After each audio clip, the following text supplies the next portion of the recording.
come off of the bench and come in on his Warlock. I wonder if they were watching that, and I could just imagine Maldiva backstage watching that and going, no, you should do this. You should do this instead. You should have played Affliction or something like that. So that could be really, really interesting if we end up seeing that happen.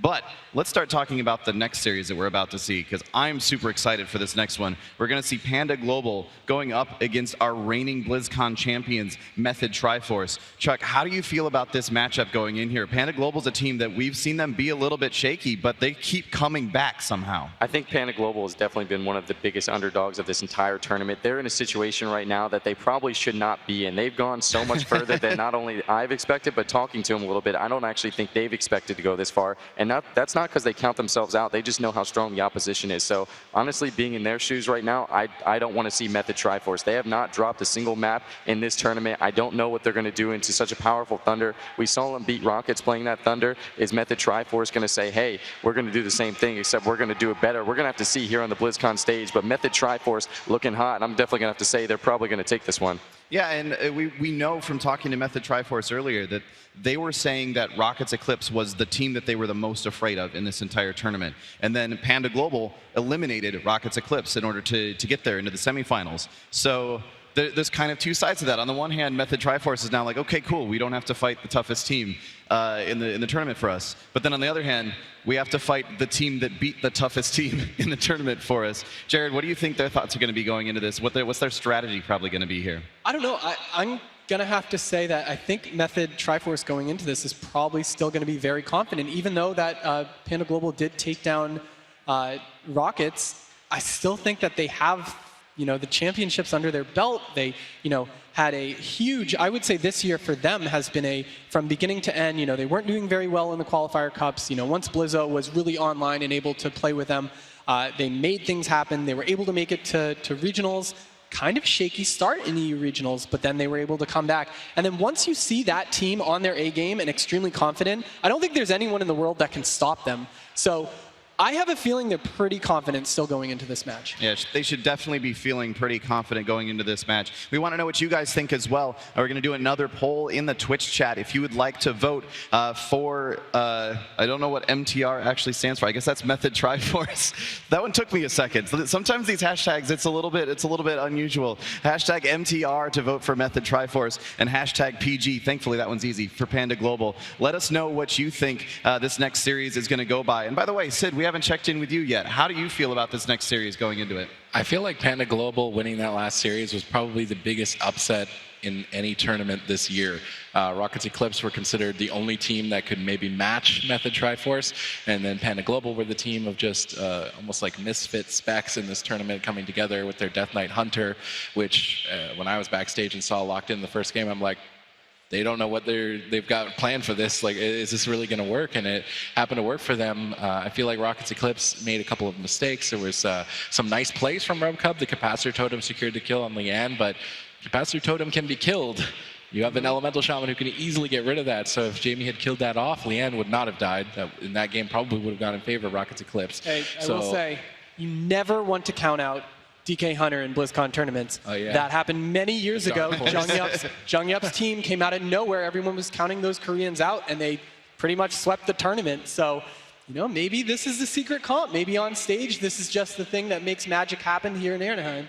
Yeah, I could definitely see it. I mean, we've seen some success with the Hunter comp a little bit earlier with Sneaky Snakes, not getting quite as far, but definitely it's something that maybe teams aren't preparing for as much. Maybe they're just writing it off. You're not seeing too many of these Hunters on ladder. So I think Panda Global maybe has a little bit of a wild card type thing going on here where teams aren't really necessarily prepared. And I wonder if Method Triforce has something prepared for them. Maybe they think Thunder's going to win, and maybe they're going to have the same results that they saw Panda Global have earlier. Maybe it's just not quite as strong, but definitely a couple of misplays if Jamie's able to kill those Capacitor Totems. I've actually lost to a Capacitor Totem before, so you know how easy it is to counter, but it's something that when you're on the big stage and you have so much going on, you could definitely, let a couple things slip up. So we're going to have to see, but, I think Panda Global has been playing really well in these series. I think that's why they're at how far they are in this tournament, but you cannot count Method Triforce out. Like, they are going to play equally as well, if not better. So this is definitely going to be a really intense match. Yeah, Panda Global, obviously they beat a pretty good Thundercleave to get here, but Method Triforce has probably the best Thundercleave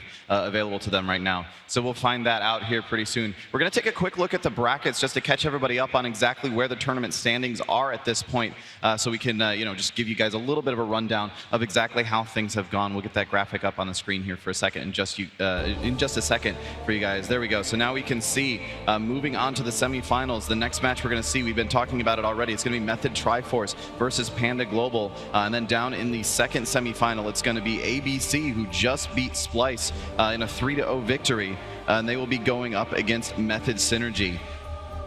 Last question I have for you guys. What do you think our chances are of a Method versus Method finals here? Sid, what do you think? 99.9% chance. Wow. That is a bold prediction, sir.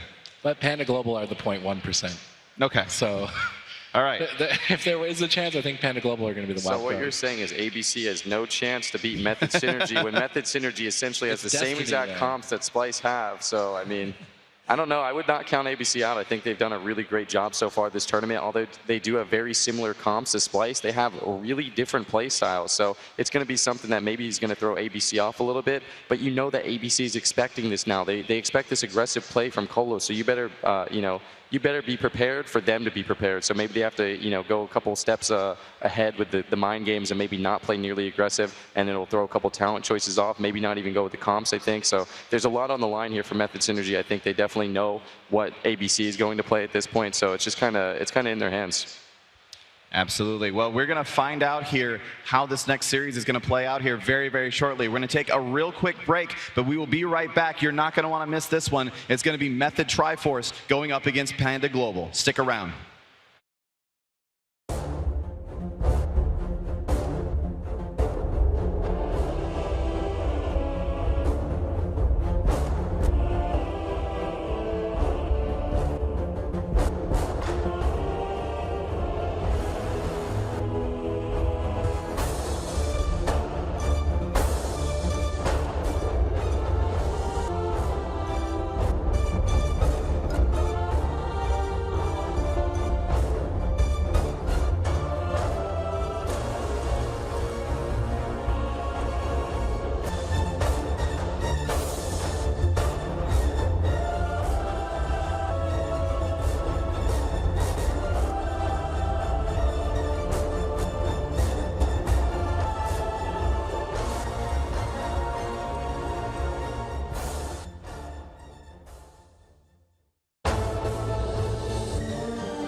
People like the Joker, not Batman. Superman.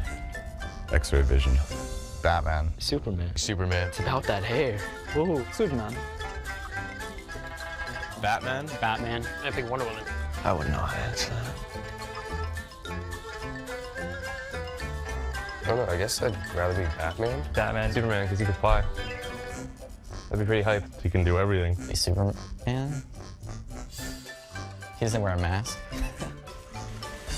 I would want people to be able to see my face at least. He's like, probably the most basic superhero you could ever meet. Who knows, maybe he's immortal. So you kind of see all your friends and family die in their lifetime. Superman's never interested me. I hated it. No need for money, no need for anything really. It's like he gets shot in the eye and the pole just crunches in his eye. It's like, it's not interesting. Superman's got the superpowers. He got something special. But Batman's just a really smart guy. He had to work for it. It wasn't just given to him, which is cool to me. Batman has a really sick car. And he wears all black, and I like wearing black stuff too. The nice Bat Cave, the sweet ride, the gadgets, the tech. Butler, that'd be awesome. Someone who has everything in the world that wants to help people out seems like a good guy. If I could choose between Batman and Superman, That's a tough one. I would be Batman. Superman. Batman. Superman. Superman. I can't do that. Superman, I think. Batman. Superman. Superman. Superman. Superman. Superman, hands down. He can fly. Flying must be the best sensation. Flying. Flies, freedom. Flies freedom, so yeah. Batman. Superman, definitely. Batman. Batman. Superman. Batman. Superman. He's Superman because Batman has no powers. They say it's the most powerful one. I like Batman more, but like I would be like I would want to be like Superman more. If I had all these superpowers, then it would be even easier to become part of the future and help everyone. And get to places really fast. See through buildings. Magical powers, like you can do everything you do basically, and you can't die. And when you play Warrior in WoW, you die most of the time, so... You can pretty much do anything that Batman can at a better level. When you are Batman, he doesn't have any powers. Batman can't do anything, any of that, can he? He's a normal person. I would be Batman because he is rich. I would completely neglect my superhero duties and just enjoy life, I think. He seems a lot smarter than Superman. While Superman is brute force, then Batman is very clever in his approach. He's cooler than Superman. He's the kind of villain hero with a split moral. He lives 2 lives and both of them are cool. He's got a sidekick. He's not solo like Spider-Man, I guess. He always has someone that he relies on or needs to be relied on. And he has a cool voice. I would choose to be Batman because I wouldn't need credit for it. I would just want to be stealthy and contribute to making the world a better place in that sense. I refuse to be Batman or Superman. I want to be Cervantes. Why? Because that's what I am and I like it.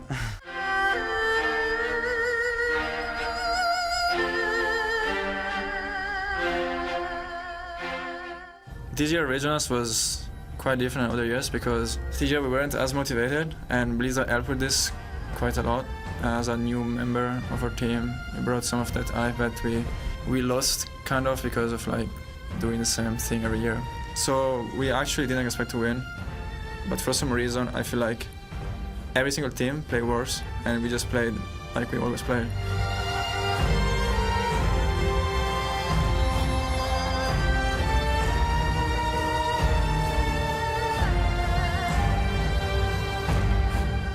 Our series against ABC at Regionals was close because we threw a couple of games when we were ahead, and then they played Resto Shaman, all-out strategy against our Druid comps. He went to 3-3, and then we had this idea of playing Retribution Paladin, which we didn't play for the whole tournament, and Swapsy still had like few keybinds to set up at the last second, and we also didn't play well, but we picked the right comp, and that's how we won the Game 7.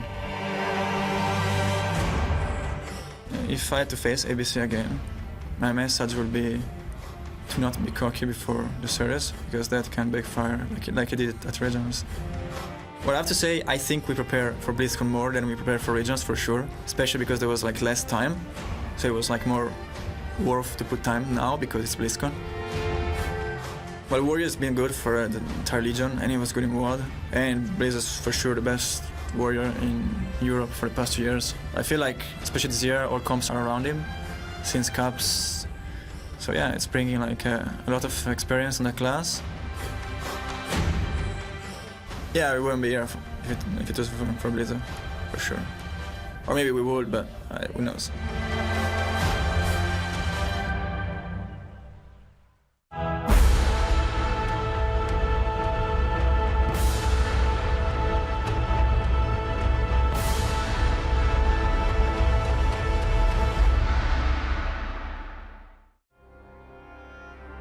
The 2017 World of Warcraft Arena World Championship is brought to you in part by Republic of Gamers, Intel, T-Mobile, and NVIDIA. Hey guys, so far so good, huh? Pretty awesome show we've got for you guys today. We're moving into the semifinals. Our first match is up against 2 pretty interesting teams. We have our returning champions, Method Triforce. Give it up for them. Show them some love. All right. I will say this, though. As awesome as it is to see the returning champs on stage battling it out, I'm pretty excited to see our NA underdogs, Panda Global, continue their run in the BlizzCon finals. And as a small token of our appreciation for you guys, you've been doing a tremendous job keeping things hype, showing the team's love. We've got some prizes for you guys. So make some noise, and we'll have some prizes going down the halls. Thank you guys very much. I appreciate it. Let's chuck some prizes out there.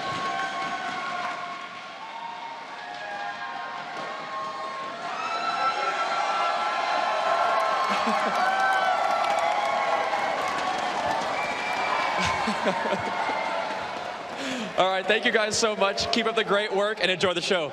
Let's go.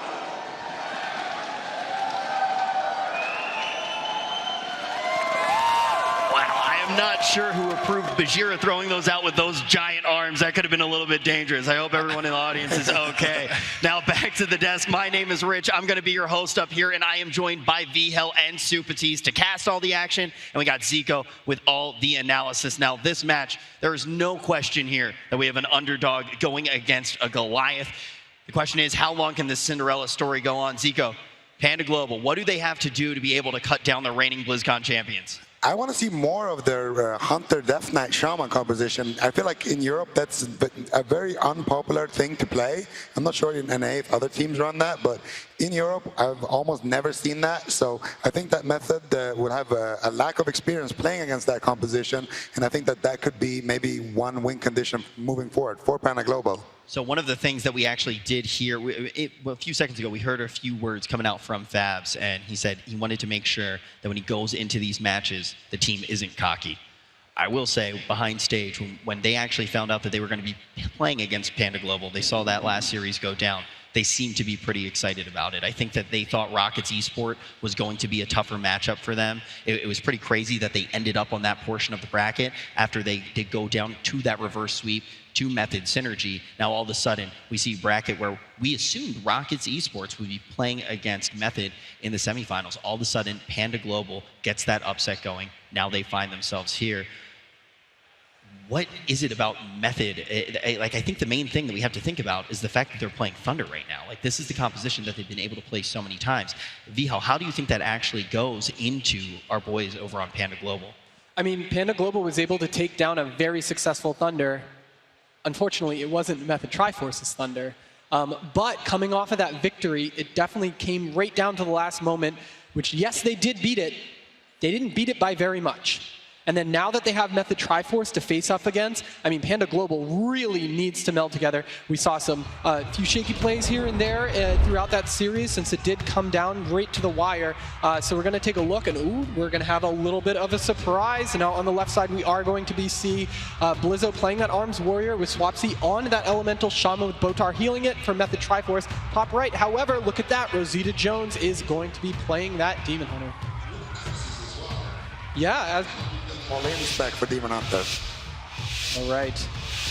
All right, Panda Global, I guess they're going to try something different. Obviously, Method Triforce had time to observe and see what Panda Global did, so they're going to mix it up a bit by Rosita switching to Demon Hunter with this all-in build. Let's see if Panda Global can get in the face of Method Triforce. They are undefeated in this tournament at BlizzCon, not even losing a single game. Can anybody take down the gods? All right, Jellybean's pushing really far in, able to get the trap onto Botar. That was a great trap. However, they're going to turn it back around onto Jellybeans right now. True Shot Aura is popping with that Nemesis. They're going to go hard onto Blizzo right now. They've got him behind the pillar. Double stun on to Blizzo with tons of damage coming out, forcing the die by the Sword. Excellent crowd control going out. They did manage to layer a Hex onto Rubcub. Blizzo barely surviving. Yeah, after that die by the Sword is over, Rubcub just needs to mash that Purge button, go all in for the kill onto Blizzo. Botar getting interrupted. Can they get any crowd control off of that? Jellybeans is moving over. He gets knocked away. Great play from Swapsy. Jellybeans is so far away now from Botar. Him landing crowd control is almost going to be impossible. Rosita landing another interrupt. Blizzo could be in trouble.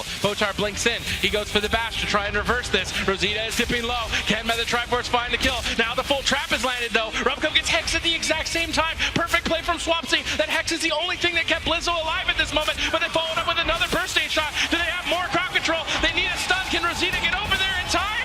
I don't think they have it. Now Rosita is low. He can easily fall. It's a race to the finish. Botar getting interrupted. Blizzo is low. Jellybeans is low. Aspect of the the turtle gets traded out. Botar is trying to recover with the iron bark.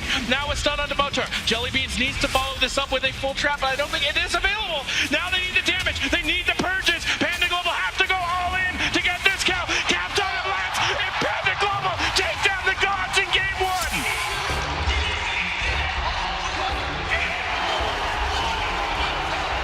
Let A be stopped. There are some teams. In a moment, like what? There are some teams that are consistently good. Then there are the teams that ride the hype all the way to the top, and that is Panda Global. NA, if you are at BlizzCon, give them your energy. And they did it in NA fashion, going all in. Zico, you saw that Nemesis. You knew that they were going to try to go for this all-in strategy. This is something that they've been riding all day. What do you think of this decision? Why did they pick Death Knight in the previous years? Were they just trying to make it close? Yeah, I think maybe they're just giving EU a little bit of slack a little bit earlier on. This Demon Hunter from Rosita Jones with the all-in build. Oh my God. This was just crazy damage coming in and beautiful CC setups from Jellybeans. I really have to commend Jellybeans on these traps that he keeps landing. He puts down the blinding shot, which is a AoE stun, but you have to walk to the edge to actually get stunned. And then Jellybeans using that knock trap, knocking them into the stun and then setting that up for the trap. Beautiful. Man, that DH making me weak, and also Jellybeans. He just does not miss a single trap. Sid, you didn't even think he had it there. Let's take a look, though, at some of those key moments and see what Panda Global did to take this one. Yeah, so right away here, we see Botar and Swapsy, both of them caught up in that blinding shot after Jellybeans just used his knockdown. So if we go ahead and use that clip, roll that clip, we can see Botar getting knocked away there. Beautiful trap right there. And now there's the metamorphosis. Here is the Nemesis. All of that damage now being forced into Blizzo. And then here another beautiful setup. Botar once again, blinding shot into full trap. And now Rosita Jones is looking for the kill. But Swapsy denies a lot of these purges with that Hex, with that off healing. Beautifully done by him, and then Jellybean's gonna follow that up, and here another trap. Blizzo actually moving on top of his healer to try to break him out with some of that cleave damage. Unfortunately for him, Robcup once again with the cap totem, bringing it home. Not only the cap totem, he also landed a wind shear onto Swapsy. I gotta say, great job by Swapsy. Every single time that Panda Global went very, very offensive, we saw the Hex coming out on the Rub Cup that exact second, so he couldn't spam Purge. So great job keeping them alive for the moment, but unfortunately ended up scoring a kill, and Method Triforce is now down 0-1. So I briefly touched upon the fact that when I actually watching the games a little bit earlier at the beginning of the day, got to watch those first 2 games behind stage. All the players are back there, get to hear their opinions. One of the guys I was talking to was Botar, and he was talking about the fact that for them at this point, every time that they've gone into a game, they're going to chop it up as a team. They're actually going to talk about which composition they're going to lock in. He felt like at the end of all of these very long conversations where they're looking at every factor, they are going to be locking in Thunder. That's what happened so far in this tournament. But now we see that all-in come straight at their face. They get taken out in that first game. This is the first game that they have lost here at BlizzCon, at opening week. This is their first loss since last year against Sidu. So, it really is. I mean, it's crazy to actually see that. I mean, obviously, it started off a little bit shaky in the year in those qualifying cups, but on the BlizzCon main stage, yeah, they were looking absolutely insane. Not only that, Panda Global took the grand off them. It wasn't a counter comp, it wasn't a counter map. They just straight outplayed them in that matchup, and that has to knock their confidence down. You can see, though, that the veterans don't look phased. You would assume for most teams that it would knock their confidence down, but here they still do look relatively calm and collected. Not showing much expression, but that is, if you've ever watched them play before, you'll notice that is how they go about most of their games. And the question that I have, we know that they like to play the Thunder. They've played Turbo up on the BlizzCon main stage before, rode that to victory. They've always been very confident with having a Shaman and having that Warrior as their 2 DPS classes. Zico, do you think after that first game they may be thinking about switching things up? I think they could be switching that Resto Druid to a Shaman. That would remove a lot of the win condition that Panda Global currently has. And one more interesting thing is going to be the map as well, because what map do you actually want to pick now into Panda Global? Because in the previous matchup, we saw the map pick not really matter that much because they managed to win on Tolveron and all the big maps. So is Method going to repeat the same mistake as Rocket Eclipse, or will they learn from that series and adapt here? They were watching it, so you do know that they were watching it, and they're definitely the type of team to be watching VOD. The question is, were they watching Panda Global VOD? It's no surprise that this is a huge upset. It is a surprise that Panda Global is here. Yeah, now Toveron is going to be locked in by Method. All right, Jellybeans and Wallabear Rosita Rubcub need to consider their options here. Do they go all in again? It worked against Rockets Esports on this map. Do they keep him on Demon Hunter, or do they blind lock the Death Knight? That's what I'm really curious about. Seems like they're going to be sticking to their guns. That all-in strategy got them the win there in Game 1. They're going to go look forward to getting Game 2. And now if you're Method Triforce, I feel like there has to be a lot of compositions, actually, that could just counter this outright. Something, a melee cleave that trains down the Shaman. There's almost no protection with a Hunter and a Demon Hunter. So maybe a Windwalker Death Knight even. Think back to Germany. If you remember, we were casting that one together, Sid. Yeah, Ret Paladin Warrior even. Something 2 melee together on that Shaman. He's going to go down in less than 2 minutes, I think. And that was the big thing. We actually saw, I believe it was Corky's team, having to work on the fly. They end up breaking out double Demon Hunter. They take the first game off of Method Triforce, and then all of a sudden, Method just goes, okay, we know the damage is coming now. So will an all-in strategy be something that Panda Global can keep on using if they want to be victorious here? If they get this one, they're going to the grand finals, representing North America. If not, we will see Method going for that three-peat. Zico, what do you want to see to try to shut down some of that early aggression for Method? Or is it just going aggressive, like Sid said, on the Shaman? I think that maybe they should switch to a Resto Shaman, and then they won't be so damaged by Rubcub's purges. But at the same time, they could also just switch to a melee cleave. I feel like none of these teams have really explored the option of running melee cleaves, and they both, Rockets Eclipse and Method Triforce, both of them have those comps available to them. They can play Warrior Death Knight, which is a very sturdy comp that can outlast these situations as well. I think that could be a very interesting line. The only opinion that we haven't heard right now, we even heard from you guys at home, and we can see a lot of you siding with Method Triforce just looking at history. But Vihel, what do you expect to see coming in from Method Triforce right now? I have no idea at this point. I don't know if they're shaken by that first loss, because it was quite one-sided. I mean, there was a couple moments where Jellybeans definitely had to use his aspect of the turtle behind that pillar. And Method Triforce getting down to the line, and there we go. Okay, wow. All right. Yes. Okay. Yeah, we are in for a long game on this one. I have a feeling. You know, probably the two tankiest casters in the game right now. We do have Swapsy on that Elemental Shaman, and Fabs playing that Moonkin. Lucky for us, we have two Moonkins on the desk right now. One of them slightly better than the other one. I'm not going to broadcast who's the better one, but we will ask one of those Moonkins a question. Supatis, you've seen Fabs play on the Moonkin quite a few times before. What did you think of the performance coming out from this All-Star? I think, I hope he's improved, because I think his win-loss was negative on Moonkin towards the qualifying parts of the tournament. I think this is a super safe pick, if anything. But that was pretty much what I was thinking as well. I mean, we didn't necessarily see the pressure coming out that we saw out of other Moonkins. I'm thinking of Corky. I'm thinking of some of those guys that really did pioneer what the class looked like throughout Legion. The thing, though, that Fabs undeniably will have is the ability to hang out in a very tanky form time and time again. So, Supatis, do you think just being defensive would be enough in a matchup like this? Well, Panda Global to take down Seadu's team at the regional stage, that when they were playing their Moonkin composition, basically just sat behind the pillar, waited until deep dampening, and then went all in for a one-shot. And I think as the Hunter team, you have to do that. If the Hunter is in the middle of the map, a Boomkin and an Elemental Shaman will erase him. It's just type, they can open their chat box, type /delete, and the Hunter is out of the arena. So I really think Jellybeans needs to be laser focused. Things that I want to ask you, Zico. We actually spent a lot of time talking about this class in particular. And you always said that balanced druids play very differently in NA compared to how they play in EU. For everyone watching at home, could you unpack some of the differences? And if we assume to see maybe more of the EU strategy coming out here?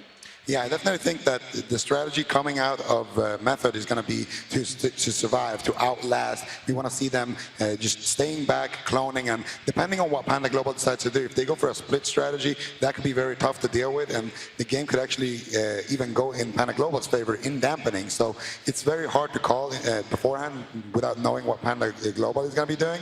But I think that we're going to see a very defensive strategy coming out of Method. They're going to try to stay back. If Swapsy is the one free, then he's going to be trying to heal and get those hexes rolling on the DPS, and if Fabs is the target, then the other way around. Before we move the spotlight off of this balanced druid, I have one more question for you, Zico. And do you expect anything in particular to come out as far as talents are concerned on Fabs' side?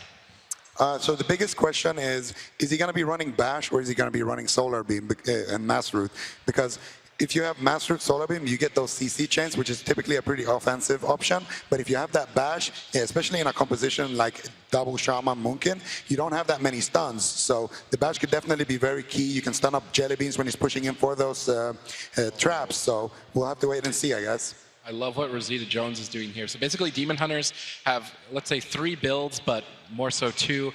One is all in, burst damage, low defense. The other one is all defense, low offense. And against slow rock pressure, you're going to go for the defense build. And Rosita Jones is aware of that. He's changed his specialization up completely. And I do expect Panda Global try and dampen this out a bit. Look for some bursty kills with traps later in the game. They need to try and explore that option, because if Jelly Bean stays too far out for too long, he will get erased. On the opposite side, curious to see if Babs is going to be running that Bash or Solar Beam. As Zico said, Solar Beam is offensive, Bash is defensive. We're about to find out. Game 2 has started. Ooh, Rosita Jones is not playing Big Darkness either, which is a huge deal. Might not be as big of a deal because of the burst in this comp, but we'll have to see if that'll play a difference. All right, so Fabs is playing that Bash. He's going to bash up Rosita on that I-Beam. Immediate Earthen Shield Totem for Rubcub. They want to stay aggressive, keep Rosita in front of Fabs' face, dish out some pain. Swapsy getting Scatter Shot away, so Jellybean's playing Scatter Shot. He's going to be using that on the DPS to slow down the pressure, but even with Jellybeans on the pillar here, he already got blasted down to half. Rosita's going to pull the trigger. Rosita's basically baiting them to attack him. With the Demonic Soul Rending build, his attacks lifesteal. He's basically like a vampire, sucking the health from his opponents, and he can kind of absorb the hits for his team by playing super aggressive like this. Jellybeans, on the other hand, needs to stay very far away and avoid damage. So far, so good. Jellybeans is avoiding the pressure. I really want to see Rubcub go for drinks if they're looking for the long game, though.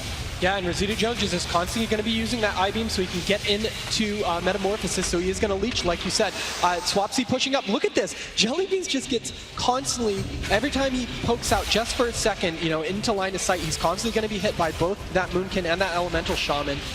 Just constant instant damage out of it. Yeah, and Jellybeans has to be pinned down on the pillar. The map is too big for him to cross. I think Rubcub and Jellybeans have good positioning. Overall, Panda Global's positioning is good. It's a question of whether or not they can win in dampening. And this matchup is something I've literally never seen, let alone in a tournament setting. So we're going to have to wait and find out. Method Triforce playing a very strong ladder composition with the Moonkin Elemental, whereas Demon Hunter is very unorthodox. Rosita getting Cyclones. The Cyclones on the I-Beams are going to be very important, denying these Metamorphoses. He's in his Metamorphosis right now, which gives him self-healing. Now he is no longer, so Fabs did a good job crowd controlling him during that moment. Now Rosita will take full damage and not heal it back so easily. He's going to use Blur during the downtime. Rosita playing very well here. Jellybeans is trying to retreat away. If he stays out too long, he's going to get erased. Swapsy getting counter-pressured. The damage from Panda Global is looking good, though, so far. Mana basically even. Yeah, and we do have a Stormkeeper coming out from Swapsy right now. Not doing a ton of damage just quite yet. We do have Rosita Jones. He is going to be back in that Metamorphosis. He actually has his full Metamorphosis pretty soon, too, so we'll be able to extend this a long time if he needs to. But look, Swapsy just pushing up, trying to deal some damage to both Rubcubs and Jellybeans with that spread Incarnation. Fabs wants to get a kill here.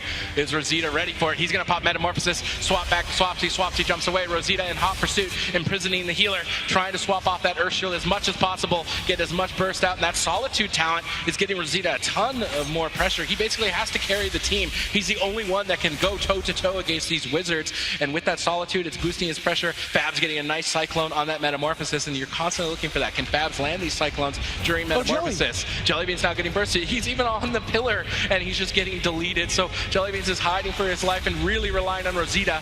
Rosita now in some downtime, though, with no Metamorphosis. Self-healing going to be low. Jellybeans is still low, even behind that box. Rubcub is trying to pick him back up, but he spent so much mana to recover. They're going to need to start looking for drinks soon if they want to extend this match. Yeah, they do. Look at the mana difference between Botar and Rubcub. Botar definitely ahead in the matchup so far. Fabs getting shocked right there as Rosita Jones just going to sit on the back of Swapsy. He's basically hitting whatever caster is going to push up because it's that scary moment where every single time that Jellybeans pokes his head out, like we've said over and over, just going to constantly be chunked down in life. Looks like they're going to switch pillars. Rubcub doesn't like that positioning for his team. It means that they're going to have to make a further trek over to get to Rubcub and Jellybeans. Looks like they're going to do some damage to Rubcub this time. We're going to have the Chaos Nova onto Fabs as Rosita Jones is back into that demon form, doing a bunch of damage. Swapsy taking a bunch of damage, though. That was a decent pressure, but Rosita got batch cloned on his I-beam. Once again, Fabs doing that constantly, slow down the self-healing and the pressure. Obviously, Rosita gains a lot of damage in Metamorphosis. Now he's not going to have that self-healing. They can focus him a bit in the center of the map. Fabs is using Starfall to try and rot the DPS of Jellybeans and Rubcup behind the pillar. It's decently positioned, but I don't think he might be playing the move cast. He could get a couple full moons cast on the pillar. Fabs is mostly focusing on instant cast damage. I haven't seen a full moon really attempted. He needs to focus more on burst against this composition because Rosita's self-healing deals with rot very easily. Incarnation has now been popped. Fabs wants to get aggressive. Jellybean's getting bursted. He feign deaths, gets all the dots off, retreats back to the pillar with that disengage. Fabs getting stunned away. Botar with the instant dispel, but slowly and surely this tanky composition of the Moonkin Elemental is going to burn down Rubcup's mana. Now Fabs and Swapsy are going to scissor in one player on one side of the pillar, Swapsy on the other, and at this point, really, how is Rubcup going to escape? I don't think there's going to be any opportunity to get drinks. They go for the desperate play. Rosita goes after Botar, jumps onto him to try and get some counter pressure going, gets him down to about half HP. Jellybeans follows up with an interrupt, really well timed. Now into the silence, good crowd control from Panda Global, forcing Botar's hand, has to use the Earthen Shield Totem. With that defense though, he should start to restabilize shortly, and that means that Panda Global need to consider retreating. I really like their positioning change where they went offensive onto Botar, and then both Rubcup and Jellybeans made their way over. That does mean Jellybeans is in the middle and has two casters now. That Ice Fury is going to come out, double cap, totem on to Botar and Fabs with the scatter shot afterwards. They're going to kick Botar here too, as Jellybeans is cloned up to stop that damage onto him. He's still holding on to his defensives. Botar gets kicked to the very end of his cast. Rosita Jones is going to use that I-beam to get back into Metamorphosis. Actually using Blur also, or it may proc from Desperate Instincts, as Rosita Jones is stuck in that route. All right, I like that Rosita Jones is pressuring the healer. He's the most durable person on his team. If he makes the overextension, he wants to absorb the damage for his team. Now, without the cooldowns, though, he retreats away. This is a nice awareness from Rosita Jones. With no blur and no ability to activate Metamorphosis, he needs to focus on line of sighting. He's going to pull back, avoid the pressure. Solar Beam onto the entire team from Fabs. Everybody rotting down. Rubcup pops Ascendance, boosting his area of effect healing, allow him to easily recover. After this recovery, they need to get aggressive. They're going towards Fabs. Fabs cyclones Rosita away, but that was prior to the Metamorphosis. Rosita's going to have 100% uptime with this next meta. Needs to time it well. Who is he going to go after? He's attacking Swapsy for now. Jellybeans, though, is in the middle of the map. He's a wide open target for Method Triforce. He's going aggressive, lands the trap, gets Cyclone, though. Perfect Cyclone there from Fabs. Denies the healing and prevents some damage during crowd control on his healer. Rosita's going to pull the trigger. Metamorphosis popped, gets bashed. Not able to follow it up. Great heals from Fabs. Nice wind shear, though, from Rubcup. Rubcup tried to push out to help his team. He's now getting blasted. He's trying to retreat back to the pillar. Botar still getting trained down by Rosita. Will Botar get crushed by the pressure of Rosita is the question. Healing Surge after Healing Surge. Those are expensive spells. Mana could start to even out if Rosita can force more Healing Surges. And that's what they need to do because Rubcup is very low on mana at this point. He does have an Elemental Shaman just sitting right on his back casting. Jellybeans is going to come back to Rubcup to get some heals up. Rosita Jones is still out in the middle, playing that tanky spec, taking advantage of it. So it does try to get away a little bit. Fabs and Swapsy are pushing around on the pillar with Botar out in the middle right now. Rubcup trying to do his best of keeping his team offensive, but not going to have very much success with his mana this low. However, they are doing a bunch of damage to Swapsy right now. The Ice Fury is going to come out. They're not going to want to kick that Frost Tree on it. Rosita Jones again, that blur, using that blur with the Metamorphosis through the I-beam to try to get those leech heals up. Rosita Jones actually trinketing that right there as Lava Burst is going to come out, and it looks like they are going to try to find any target possible. At this point, with 16% dampening and Rubcup having no mana, actually, didn't get any mana from that drink. It was really close, had to gamble for it. Solar Beam. Rosita now using that trinket earlier could cost his team the game. I'm not sure if he even needed to use his trinket. Now he sat through that full stun. He's forced to drop his darkness, but he's not playing big darkness, so it's not going to really protect him. Rubcup's just trying to get a little bit of an edge with it, with 0 mana basically. Oh no! Trap has been landed. Rubcup's getting bursted. He spent even just a couple of seconds in the open and gets erased by Method Triforce. So he's back. They're trying to show that that one was just a fluke. They are trying to end this Cinderella story. Now, Zico, we saw a major change in strategy coming out this time from Panda Global. The question is, are they going to be able to win when they are not going all in? I think that Panda Global, they don't really know yet how this matchup plays out perfectly, because this was obviously on Tolvern Arena, which is the largest map, the best map that Method can pick for their composition. This matchup could look very different on a smaller map. I think Panda Global's best bet is probably to maybe stop in that Death Knight instead of the Demon Hunter, but he could also stick with the Demon Hunter and just rely on a smaller map to try to win there. Let's take a look at the plays that they actually did make on Tolvaron Arena, and then we'll try to figure out what we think that they will do moving forward. I know that there were a few plays that you wanted to take a look at. Yeah, so right now, we just got an example of why Jellybeans wasn't going for that trap stun setup that we saw in the previous game. And if we can go ahead and roll the clip right now, I'll explain it. We see Jellybeans right now, he's going in for the trap, but the moment he leaves this pillar, he is so susceptible to cyclones just like that, or to damage as well. And if he takes too much damage, Rubcub is just not going to be able to hang on at all. So we do see a nice CC chain. And then here I also want to highlight Botar's positioning. Botar is standing in the far corner because he's playing with two casters. If he plays at the pillar, then he's going to be line of sighting his own teammates, and that way he can't actually get help from his teammates. And then here we see a beautiful solar beam, which just applied so much pressure. You can also see the bash right there on Rosita Jones. Fab's doing a ton of damage there. Beautiful shear as well. And that is right before this moment right here. And we see the Shaman stun come in. Beautiful burst from Swapsy. He's going to take down Rubcub when there's no mana left in the tank. Stage, a lot of pressure, and I'm wondering if they just forgot they weren't playing the Big Darkness. It seemed really strange for Rubcub to opt standing in the middle of the map for a 20% chance to avoid damage as opposed to a 70% chance. So well, I wonder if that was just miscommunication. There's no tell, like there's no way of telling from looking at a Demon Hunter, even when he drops that Darkness, if it's a big one or not. In that moment when they see it, we saw Method disengage at that point and stop, attacking into it. So it's kind of a vain play. It is, definitely is. And I think it could be a good one as well. And even with that big darkness, or the lack of big darkness rather, in mind, Rosita Jones was kind of the MVP for me in that matchup, Viho.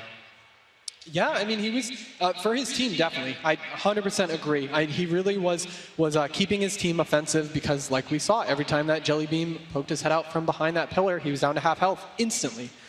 So they really need to come back from this loss. It definitely went into deep dampening, but I thought they did a great job. They probably did their best against that. That is the best map ever for that comp. And so to do that well and actually bring it down, almost scoring a kill onto Botar and Swapsy a couple times. Yeah, you also have to give it up to them moving outside of their comfort zone slightly, changing up the strategy a lot. And impressive from Rosita, who we really think of as a mage. And it's changed so much throughout this tournament. Demon Hunter being really strong for him, also seeing him break out the DK. But Supatis, one of the big things that I want to talk about, because we put so much emphasis on it before we even jumped into the game, this series now knotted up. We talked about that balance driven. How did Fabs do in your mind? I think he played out defensively very well and punished the positioning of Rubcub as soon as they saw it, so it was definitely good awareness. He played to the strengths of the compositions. I didn't really see any major sign of weakness from Fabs. He got nice solar beams as well, focused on surviving. Here we see Ashermane's Fall being locked in for Panda Global, and now Method Triforce have to debate what is the best blind pick. I feel like Moonkin Elemental could be countercomp by a few things, most notably, and maybe criticized for this, but double Demon Hunter with double demonic builds, they can just run at Botar, take very minimal damage, and train him into the ground. I don't think Panda Global have that prepared that we saw from Method Synergy, but it would be super effective if they do have the option to do it. And it's going to depend on what Method Triforce blind lock. Maybe the Thunder Cleave is the safest blind pick. Maybe just a general melee cleave. They're going to have to think this over, and they ran it down to the last seconds of the clock, so I can imagine they're going to do it again. Method Triforce want to play this out, think about every option rather than rushing too soon. I'm not going to lie, I'm kind of a crazy person, but I agree with you. I'd love to see double DH if they do have it at their disposal. I mean, there's just a track record with double DH against this team. We saw Method Triforce drop a game to it in the past. Obviously, the circumstances were a little bit different, but after Columbus, after Germany, I don't think there's any doubt that double Demon Hunter is a real composition here, especially if you can play that demonic build. The amount of sustained pressure that you can get out, you can really start to rotate with the damage, and it's just going to be consistently coming out of basically both of your players. Zico, what do you expect to see coming out in the composition department?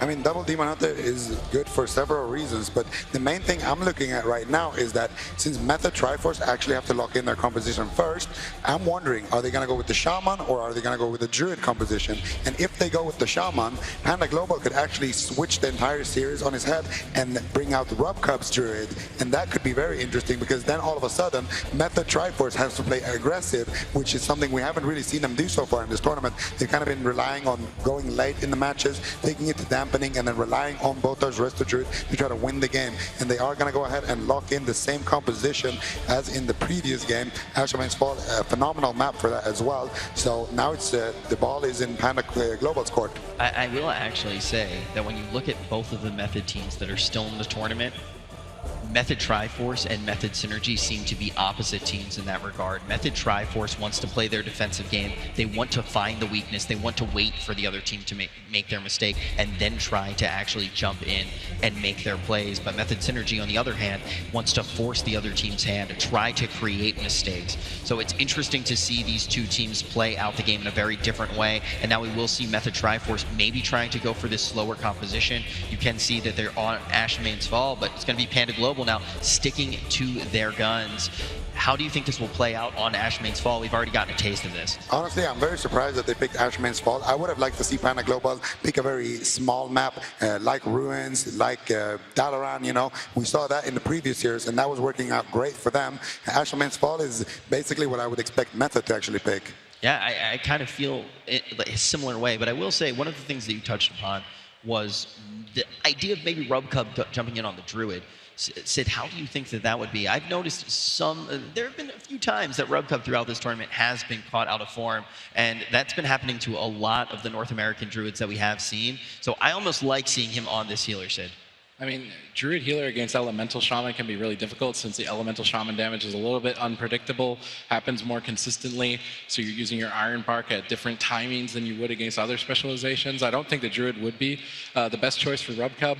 I was almost considering maybe Paladin. If he runs the Avenging Crusader talent, then he can go with Rosita at the same time after Botar, and with both of them pressuring him, maybe find a kill earlier on, and maybe Jellybeans will be able to push out during the Avenging Crusader windows as well. He's going to be sticking to Shaman, which is kind of the middle ground. It's not overly defensive and not overly offensive, but playing here against Method Triforce, if you play the safe game, almost always Method Triforce is going to get ahead in that match. We'll also say, too, I mean, we talk about these guys being comfortable up on stage. We know Jellybeans is pretty much that hunter, one of the best hunters in the world. We also know Rubcub really does shine on that Paladin, but you're looking at Rosita Jones right now, and that guy has looked incredible on the Demon Hunter. It's all knotted up. Who is going to be able to take this EU versus NA? We are about to jump in to game number 3. All right, so Botar is running a very interesting spec. He's running Bottomless Depths. He's running a mana-heavy build on that Resto Shaman. His instant healing is much lower, but his overall mana regeneration is going to be higher than Rubcub. What does that mean? It means Panda Global needs to pressure Botar. If his instant healing is lower and they can get out the effective damage, it will be hard for him to recover. At the same time, with an Elemental Shaman and a Boomkin just blasting you, it's not going to be an easy job to get done. No, it's not. All right, the gates are open. Let's see how they handle this opener. Rosita Jones is just going to get right in there immediately onto Fabs with a very late kick onto that Cyclone, stopping it. As Rosita Jones again, as I don't believe he's playing the Demonic build. We'll have to see. No, looks like he's all in. He's going to be using that Chaos Blades with the Nemesis. This is everything right now, as Fabs is going to get down to half with a great trap onto Botar right now. They need that follow-up CC if they can. Fabs is taking lots of damage, and there it is! Are you kidding? Rubcub again with the cap totems. Unbelievable. He's unstoppable. Make some noise for NA. Every time they go all in, it is unstoppable, and they look like they are going to be able to take this one game away from taking out the reigning BlizzCon champions on their home court. Zico, I just want to see them go all in every time. No, you know what's actually incredible about that? The mind games on this stage are so important. The enemy player can't tell what talents you are running until you use an ability that actually shows it. In that case, the second Nemesis was pulled out, they're probably like, uh-oh, this isn't the Demonic build. This isn't the long game that they were expecting, because you know that Moonkin and Elemental Shaman is going to dampen the hell out of this match. So then being able to turn it on their heads and go all in, such an incredibly smart move. I mean, that's the thing. Like, they're most likely just going to lock in this composition again, and now all of a sudden, Method, who's just so used to being in that driver's seat, are just going to be sitting there scratching their heads going, I have no idea what's going to happen. We saw them sit on this composition throughout the entirety of the series, and every time it looks completely different. But Rubcub, the MVP with that cap. I just gotta say, thank you for bringing up Robcub. Robcub has come such a long way from being on Frogs in a Pond, getting kicked off his own team because he plays only Holy Paladin, now showing up here against the reigning world champions with that Shaman, doing a phenomenal job, carrying so many games with these capacitator totems, time and time again, managed to knock out Rocket's Eclipse because of 2 games where he had crucial cap totems, and now, once again, he delivers. Well, ladies and gentlemen, don't go anywhere. We're going to give these players just a few seconds, but when we return, the question is going to be, are the reigning BlizzCon champions going to be sent home?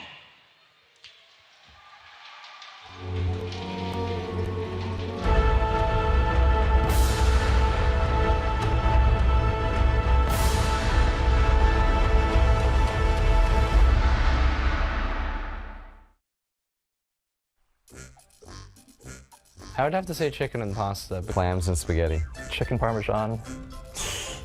Ooh, that's a hard one. My favorite thing my mom would cook me probably would be chicken fettuccine alfredo.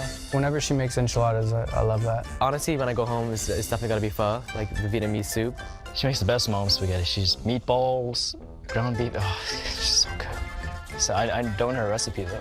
I love a baked potato. I love chicken, barbecue chicken, and just corn. Probably Chipotle. Right now, at least. Fried chicken, just like, there's not even like super fried, like greasy chicken, but there's like breaded chicken's really good, and she didn't make that often. That or pork chops are pretty good, actually. Shaking big pork chops.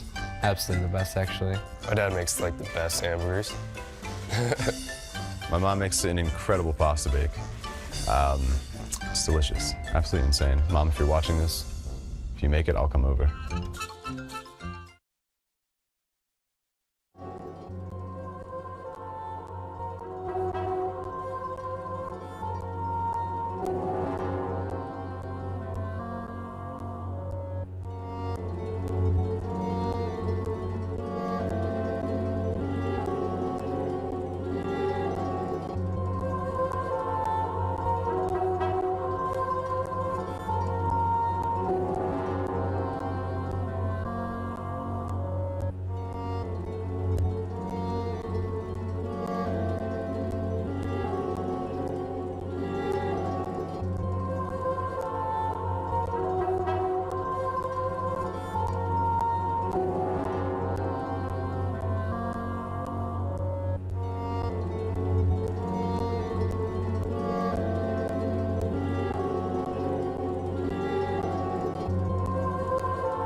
Me and my team won the past 2 BlizzCons. We won this year regionals with Blizzo.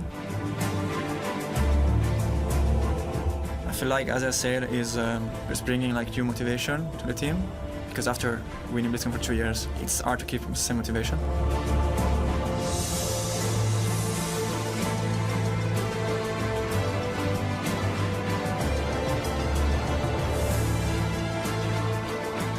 My last words to my enemy is try your hardest and we'll see who wins.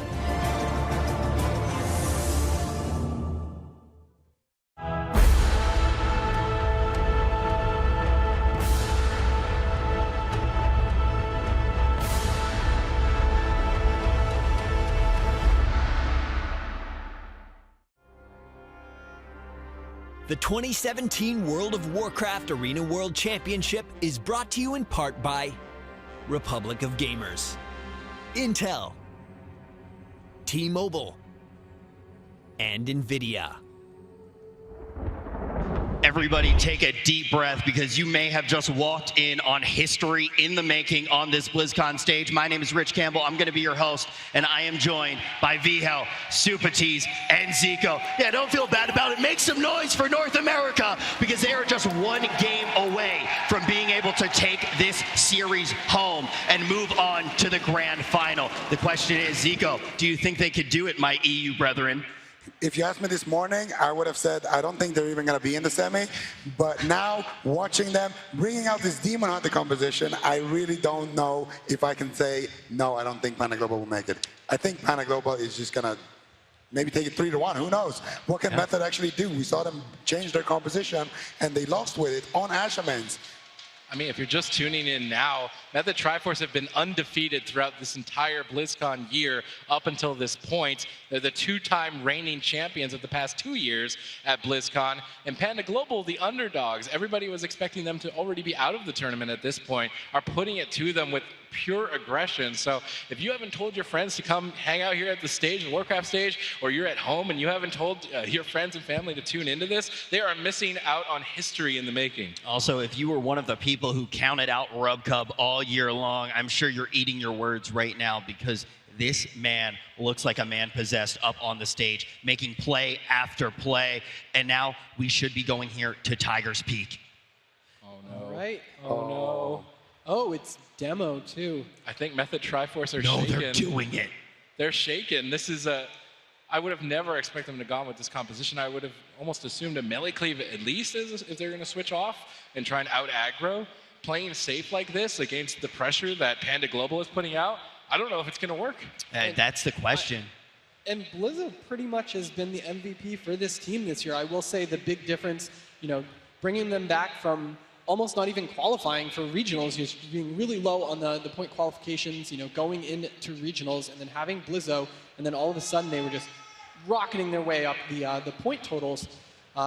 So swapping him out for Vabs on demo, he's an incredible Warlock. The thing, he's been around forever. Oh, for sure. I mean, he's one of the most winningest players in World of Warcraft history, but the big thing about Blizzo that you've already mentioned, and one of the reasons he does shine in a matchup like this, is his ability to apply pressure, but also stop goes. It seems like he always has something in the reserves to stop the pressure that a team can put in, and we've already seen just how much pressure this Panda Global team can do. Now, Zico, how exactly is this composition that we see Method breaking out here? What does it want to do to try to stop that aggression? It wants to play to the late game, no surprise there from Method, but at the end of the day, you are now playing with a Warlock instead of Boomkin. Warlock is Fabio's main character. He's going to have more stunts to kind of help his team with.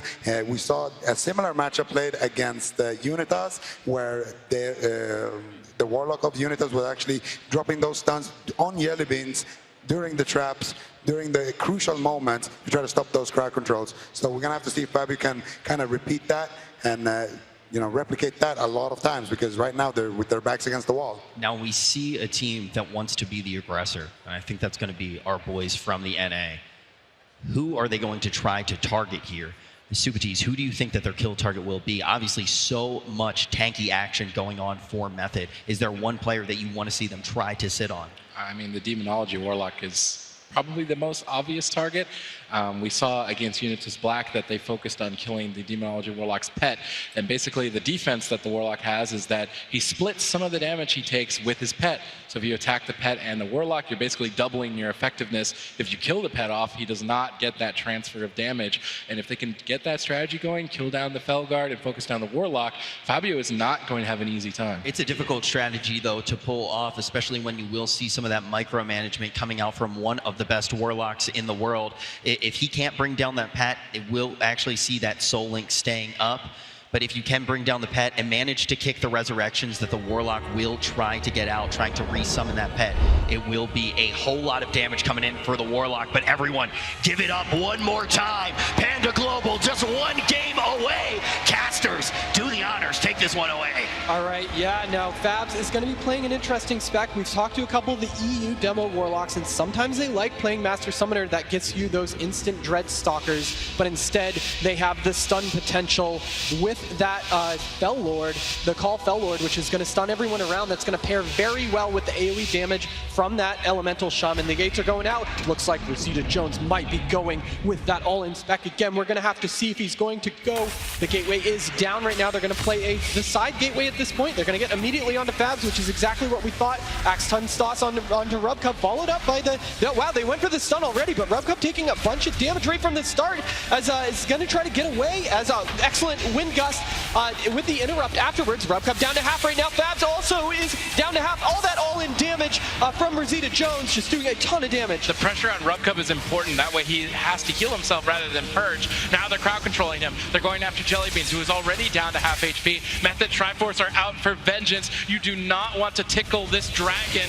If you make Method angry, man, this is not going to be the team that you're going to get away with it. Falcon's consumption potentially on Jellybeans. Trinket Exil healing himself back to full. Botar caught into the bursting shot. Full trap landed. Fab's in trouble. His pet has gone down. He gets the resurrection off. The Soul Link is going to spread out the damage. He's hanging on by a thread. Behind the pillar, purge after purge. Rubcup getting knocked away. Fab's getting knocked back in the line of sight. Spirit Link Totem was used there by Botar. Was a bit questionable. Now it's not going to be available, and Fabs is in so much trouble. Method face elimination. Panda Global just need to keep going all in. This game is completely in their favor. There's no defensives available for Method Triforce. Fab's pet is going down once again. He's dipping dangerously low. Botar caught in crowd control. Panda Global looking at close. Cap Totem once again lands. Fabs portals away. He's so terrified. Rosita right on his back. Barely gets that Felguard back up alive. Fabs hangs on by a thread. Botar gets windshield. Method Triforce starting to restabilize. Very close calls for Fabs. All right, they're going to have a go in a second now that the Fel Lord is back. We're going to have the Stormkeeper up as Fabs is getting some heals off finally from Botar's, but he's going to get kicked again. Full trap landed. No trinket available. Fabs is taking a ton of damage. Oh, Darkness gets dropped. Rosita wants to stay aggressive. Triple cap in reverse here, landed by Method Triforce. Now Rubcup on the back foot. His entire team at half. Goes for the Ascendance, gets windcheered. Perfect play from Botar. Jellybeans has to use the aspect of the turtle. Suddenly Panda Global had blown through their entire defensive outline there, and now Fabs is sitting in for the kill. Rosita denies the hand of Gul'dan for a few more seconds. Here comes the Metamorphosis. They're looking to strike back. Fabs is dangerously low. There's nothing left for 9 more seconds. Fabs gates away. Can they keep up with Fabs is the question. Jellybeans moves over. They land the interrupt. Fabs is in trouble. He's not going to make it out of this. He desperately fears Rosita away. He somehow stays alive. Bursting shot lands. They need to get the trap. They land a trap. Fabs is barely hanging on this entire game. Down to 10%. Trying to get away from the onslaught. Portal's at 5%. They're in hot pursuit and taken. No way. Going home to Panda Global. The scariest team in the world. The king has been dethroned. This is NA's BlizzCon. Ladies and gentlemen, let me hear you make some noise for the scariest team in the world. Panda Global has done it. Method Triforce is no more. They are going home. NA All-Ins, the reigning champs for 2 years in a row, sends them packing. Zico, please, tell us what just went down. The reign is over. That's what just went down. We saw some of the most aggressive, phenomenal play come out of Panda Global and take this game down. Jellybeans came in when it really mattered. He got so many bursting shot traps onto Botar, so many setups, and they did not break Rosita Jones, keeping sure that he does not use some of that clean damage that the Demon Hunter has, and made sure that they could take Fabs down. So much much switches as well to the pet. Just awesome, aggressive play coming out of Panda Global. And of course, Rob Cup with the capacitator stunts as well. I would say the two things that incredibly impressed me about Panda Global is when we talked to them before opening week, they looked shaky. They didn't have the answer for their first matchup, which was at Windwalker DK. But when we were talking to them, they realized that as long as they could make it through that first match, they have an entire week to prepare, knowing all the comps that people are playing. Number two, we saw Jellybeans on stage with Bajira talking about how he's really sad that he can't play as Hunter, that he had to play this alt elemental shaman to stay into it. Look at that. On his marks, Hunter, crushing it. Well, ladies and gentlemen, give it up for one of the most impressive reigns we have seen in the history of World of Warcraft Arena. Give it up for Method Triforce. Absolute legends. Absolute legends. But now, if you got that feeling, give it up for NA. Give it up for Panda Global. Oh, man. NA has made you wait a long time, World of Warcraft fans. This may be the year. Let's hear what the man himself has to say. Rosita Jones is on the floor with Bajira. Hey, thank you so much, Rich.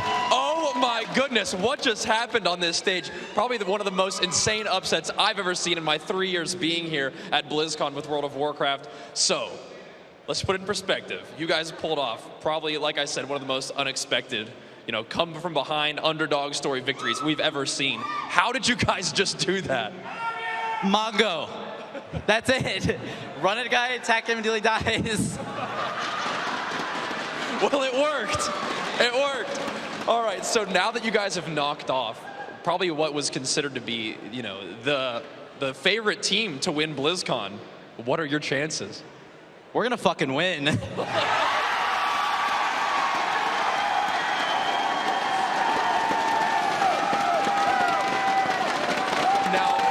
maybe this isn't even a question that needs to be asked, but you guys do seem to have the crowd on your side. How much of a difference does that make for you guys?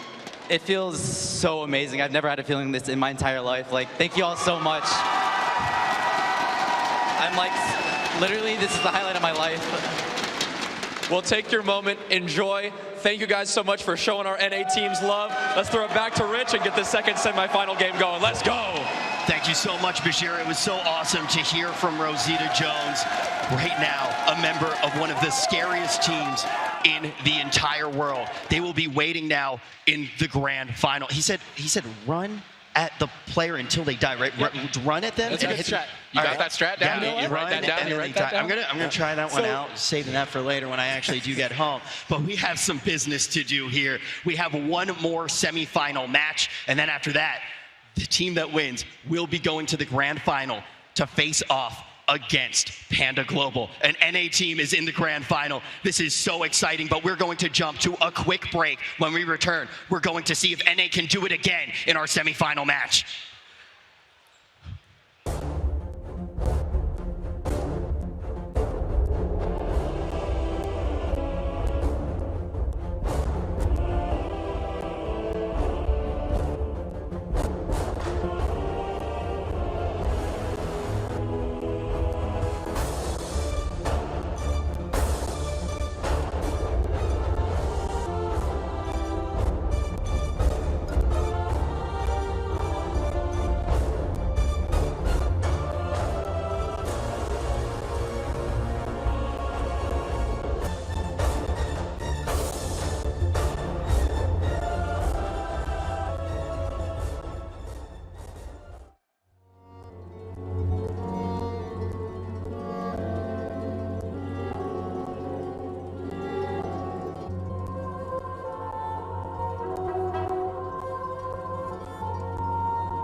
Getting to BlizzCon means the world to all of us. I mean, it's something that we've put in time towards every single day this year.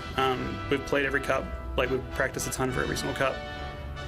Since Trill came onto the team, we've been playing every single day and talking about things every day, for sure, to do with matchups and everything. I feel like qualifying for any of these kinds of events is not something you can really, like, you can't start knowing you're going to make it. So I feel like us qualifying for this particular event was something that we've definitely worked towards, but you could never know what was going to happen. So it was extremely difficult for us to team. I think we're relatively well prepared for this tournament, but I think that the hard part with any of these kinds of things, with the way the system is run, the blind pick is everything.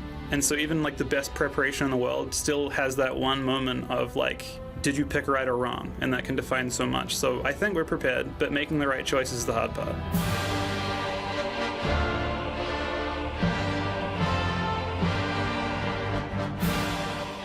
We're definitely proud to be representing an organization as amazing as Method. They've been incredibly supportive of us. I definitely feel like we all feel a little extra pressure being under Method. I think we have to obviously perform. It's a pressure to perform, but also a pressure to behave appropriately and behave well, I guess. But it's been really good being a part of them. Sneaky Snakes are an incredible team. I think they deserve to beat us. I genuinely think they played better than us, and I think they deserved it. Fighting Sneakies is scary. I think for a couple of reasons. I mean, for one, they're an unpredictable team. Like the comps they play, they aren't noticed. You don't really see them a whole bunch on live. They don't play together a whole bunch. I think they've got different schedules and things. I know Avenge works full time. So it's one of those situations where going into a tournament against them, you just don't know what they're going to play. And it's hard to know what you want to play into them. So I hope we do well. I definitely could see us doing really well against them as well. But they're definitely not a team to count out. And if I could say one thing to our opponents, I think we've put a lot of effort into this tournament, and I hope you guys have as well.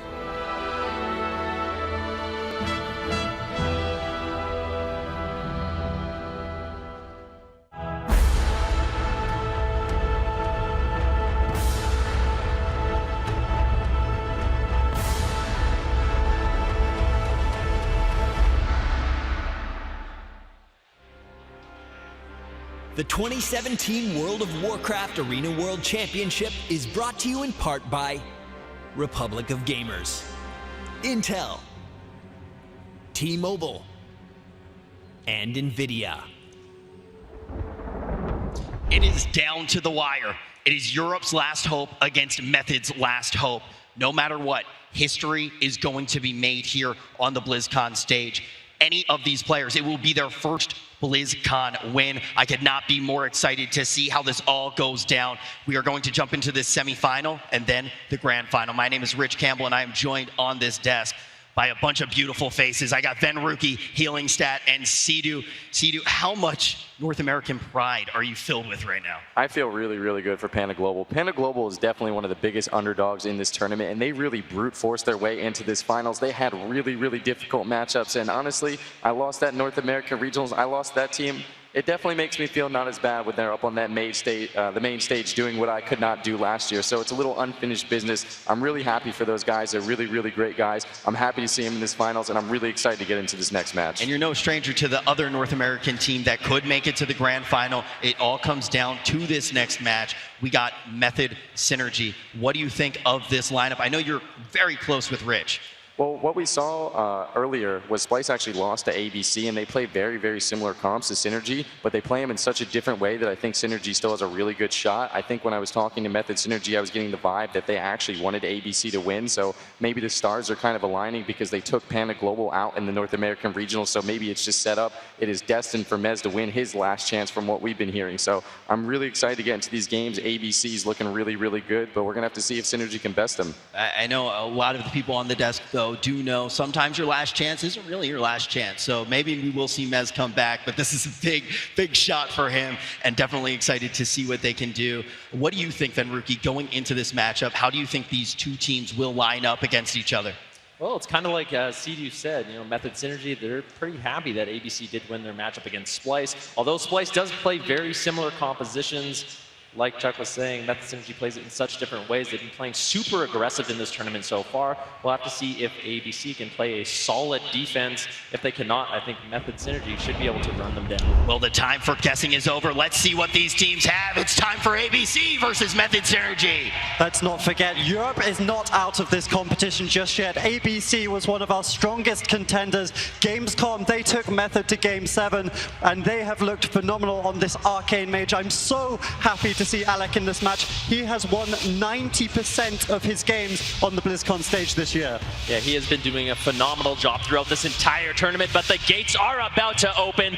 Method Synergy going up against ABC. I expect ABC with this composition, they need to play a solid defense, try to stall out the game, survive this initial onslaught. Method Synergy is going to be looking to go super aggressive, playing that Windwalker DK. Colo actually immediately getting interrupted there, so Alec wants to get some pressure rolling very early on. Yeah, I actually like the composition coming out of Method Synergy as well. I think Windwalker DK has good mobility to reach the Arcane Mage. Of course, we've got the Ride the Wind, and they're actually going to swap it over onto Asgraf, immediately forcing the PvP trinket. That is a huge swap already from Method. That's very nice, though. Trill still has his Touch of Death. He didn't use it, so that next swap over on Asgraf is going to be very dangerous. They can actually just kill through the Bark Skin with the power of that Touch of Death. Alex trying to counterfire right now over on a Mez. Nice polymorph onto Colo. Arcane Power was popped, a lot of damage onto Mez, but he should be completely fine. AMS is going to deflect that attack. Yeah, so we're watching Nixie and Alec on this next swap. If they can get another good go over onto Asgraf, they need to be the ones peeling. We see another counter spell over onto Colo, getting decent pressure onto Mez. That's going to force the anti-magic zone. He still has his IBF though, so in reasonable shape right now. Asgraf is the target of choice. You see him in the bear form, sitting max range at the pillar. He needs to avoid this next death grip. Yeah, Trill and Asgraf have a little bit of a mind game going on right now. Trill wants to get that incapacitate over on Asgraf, but it looks like he might just go for it. Bash over on Trill. Good job by Asgraf trying to slow down some of this damage, but Method Synergy is looking for the kill. They're trying to put a lot of pressure over on Asgraf. Leg sweep into bear form. They do not care. A lot of damage. Can Barkskin keep Asgraf alive? He is going to be able to displace behind the pillar. Mez, unfortunately, not able to get that death grip, so Asgraf's going to be completely fine. Yeah, but look at what they committed. The Touch of Death is still available for Trill. They get the Barkskin, they get the fear, the intimidating shout coming out. Nixie also the die by the sword here, although that's not so significant. So now we have a 40-second window where Asgraf has no defensive cooldowns. If they can get one more swap to him, they can take this game. Oh, Nixie! Touch of Death onto Nixie! Can he survive? No more defensive cooldowns available. Asgraf doing everything he can with that Iron Bark. Nixie cutting away, doing a great job. Mess having a difficult time reconnecting, but finally does. Trill with the full paralysis over on Asgraf. Nixie gets lower and lower. Stormbolt the last line in defense, but he's down to 2% HP. Polymorph over on the Cole. He's not going to be able to help out, but Nixie goes down. Method Synergy strike for blood.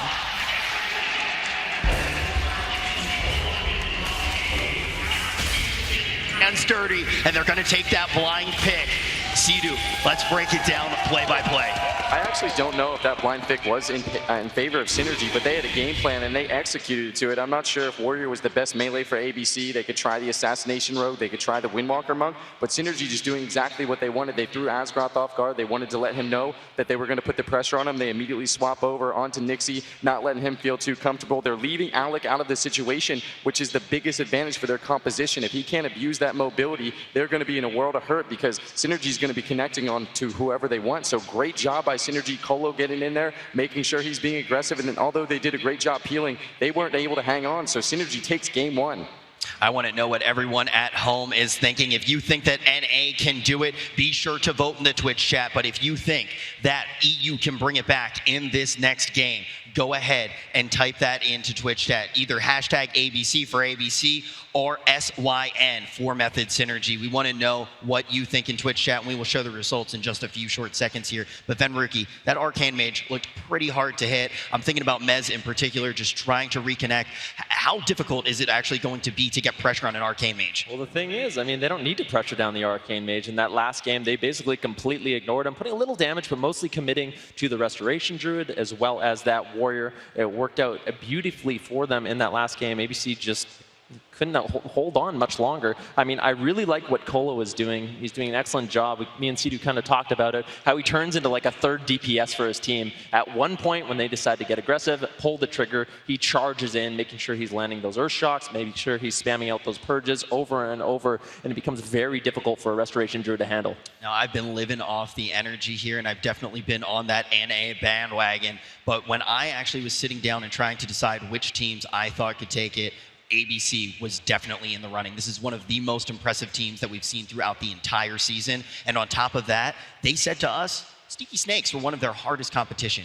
They go down to them in opening week. Then once they get here on the main stage, they're able to take out Sneaky Snakes. They said the compositions that they brought just didn't gel well with them, but they went to the drawing board. They broke out some stuff we hadn't even seen from them before, and they're able to take them down. Now, when they're up against a team that we know that they prepared well for, I think they may have a trick up their sleeve, Adrian. Yeah, I think so as well. And I think one of the cool things about watching this tournament has been such diversity of the compositions. We've seen 19 series so far at BlizzCon. We've seen 22 different specializations played. That's more than half of them, so that's very phenomenal for a tournament meta. ABC has played 13 different compositions in this tournament. That's the most of any team. Nixie with 5 different specializations. So these guys, they really can diversify. They've got lots of options, but the focal point is always Alec on the Arcane Mage. We didn't see him much at Gamescom, the European regionals, but here at BlizzCon, he has been instrumental to their success, and we have to see him step up again for his team, the captain, in Game 2. And that was a lot of numbers, all of them very impressive. But for you guys at home who don't like doing maths on the weekend,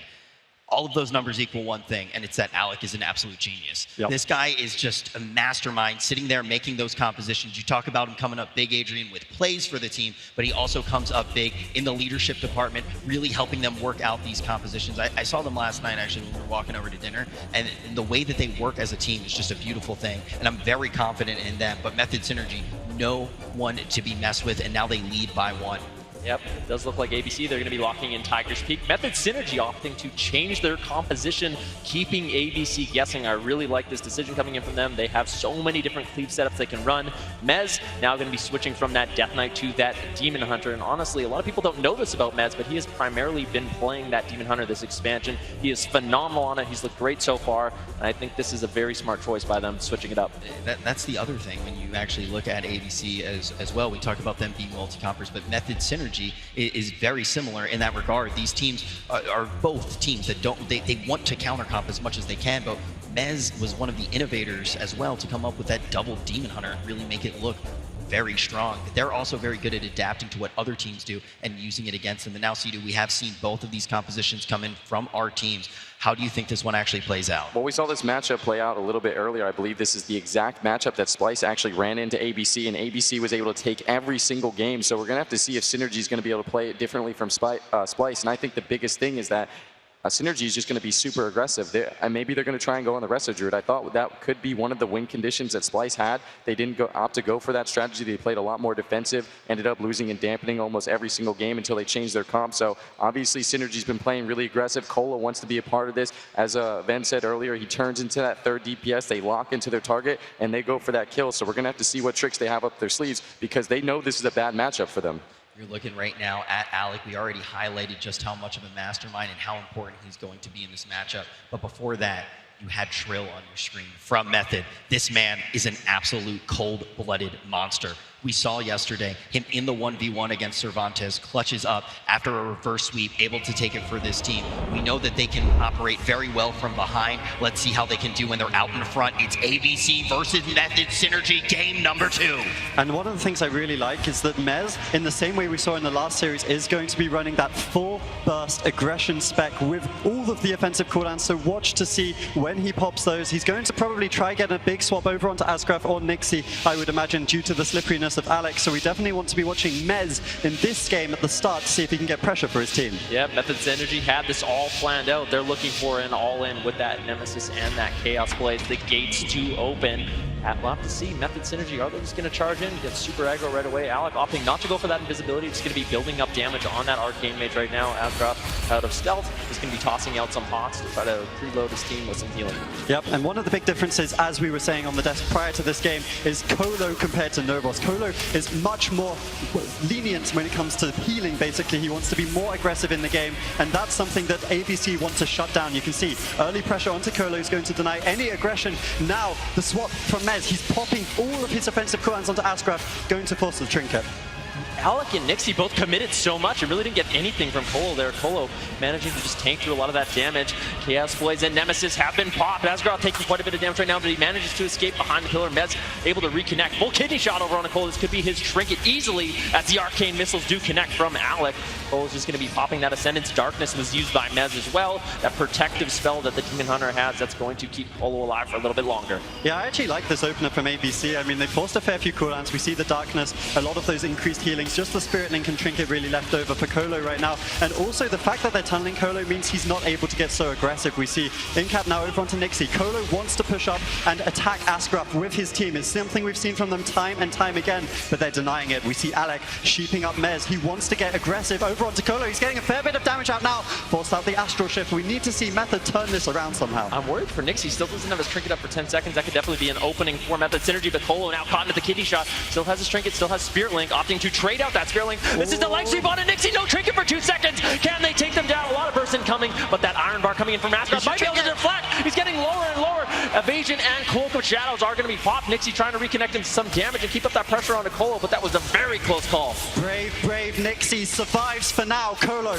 down to about 20% mana. He's been purging a lot, caught up into the full kidney shot. Should trinket, does trinket, doesn't have anything left though. Looks like he will fall. Game 2 goes ABC 1-1 in this series.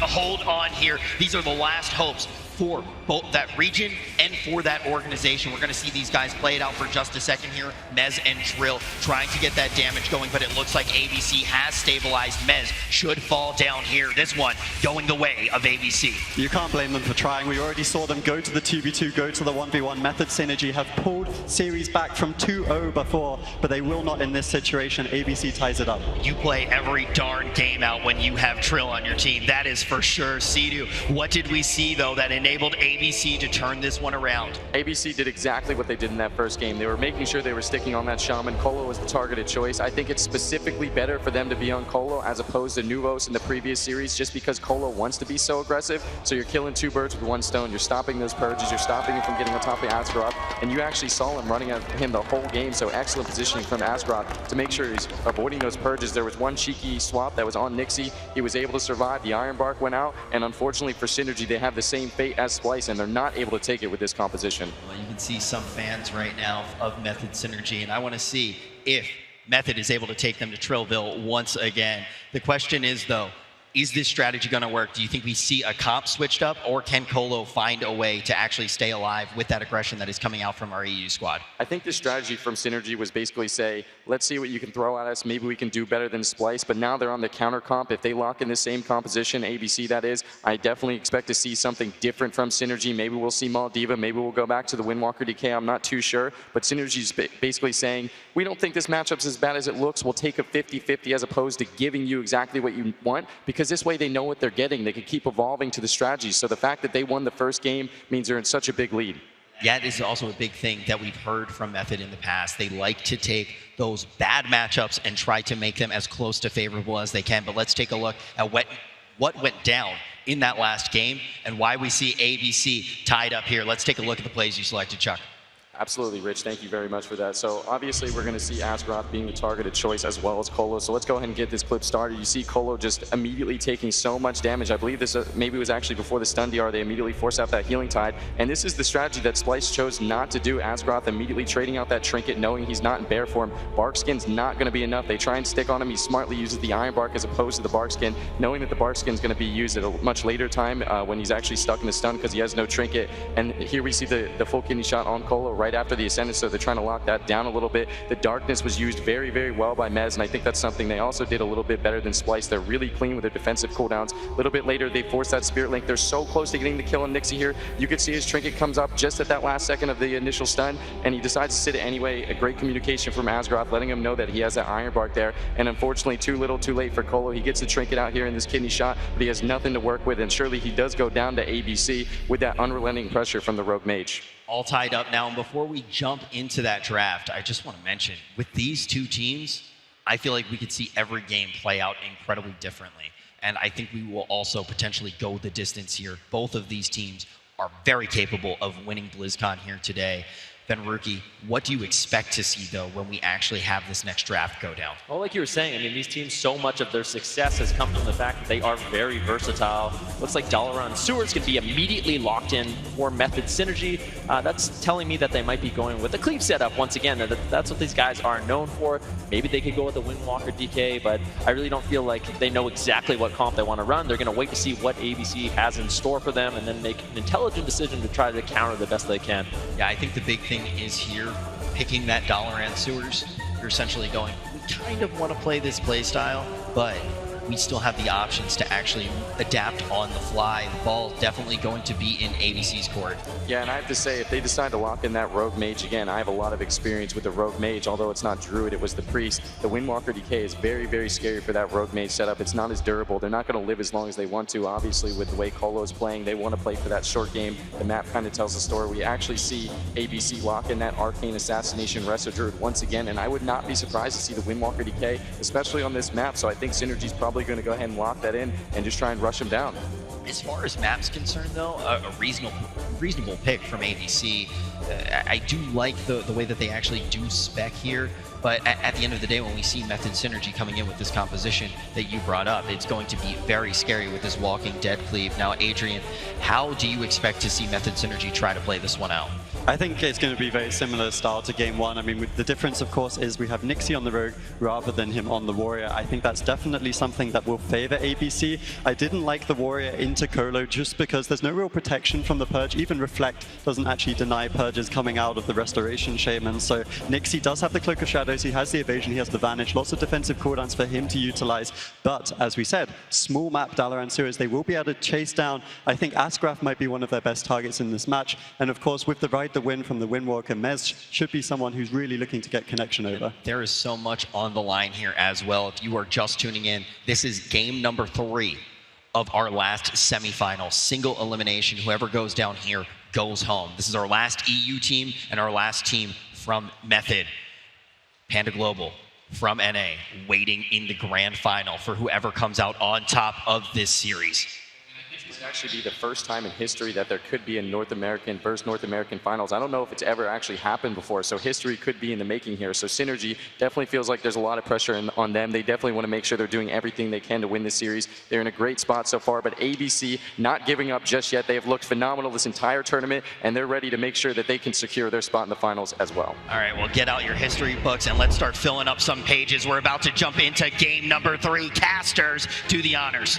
2014, we saw an all-European final. 2015, all-European final. 2016, NA's represented. 2017, it could be an all-North American final here if Method Synergy can win the next 2 games of the series. ABC looking to deny that. Alec on the Arcane Mage will be huge for the team. Yeah, Alec on that Arcane Mage, he has a lot of mobility, but in this particular matchup, if Colo was spam dispelling that displacement, Mez does have as well that Delirium talent, which makes all of Alec's blinks a little bit longer cooldown. They could theoretically train down Alec the entire game, try to get a lot of pressure that way. It looks like Nixie's going to open up on a Colo, try to get a lot of soul pressure himself. He's going to be dropping that Vendetta. Colo responds with the Earthen Shield Totem.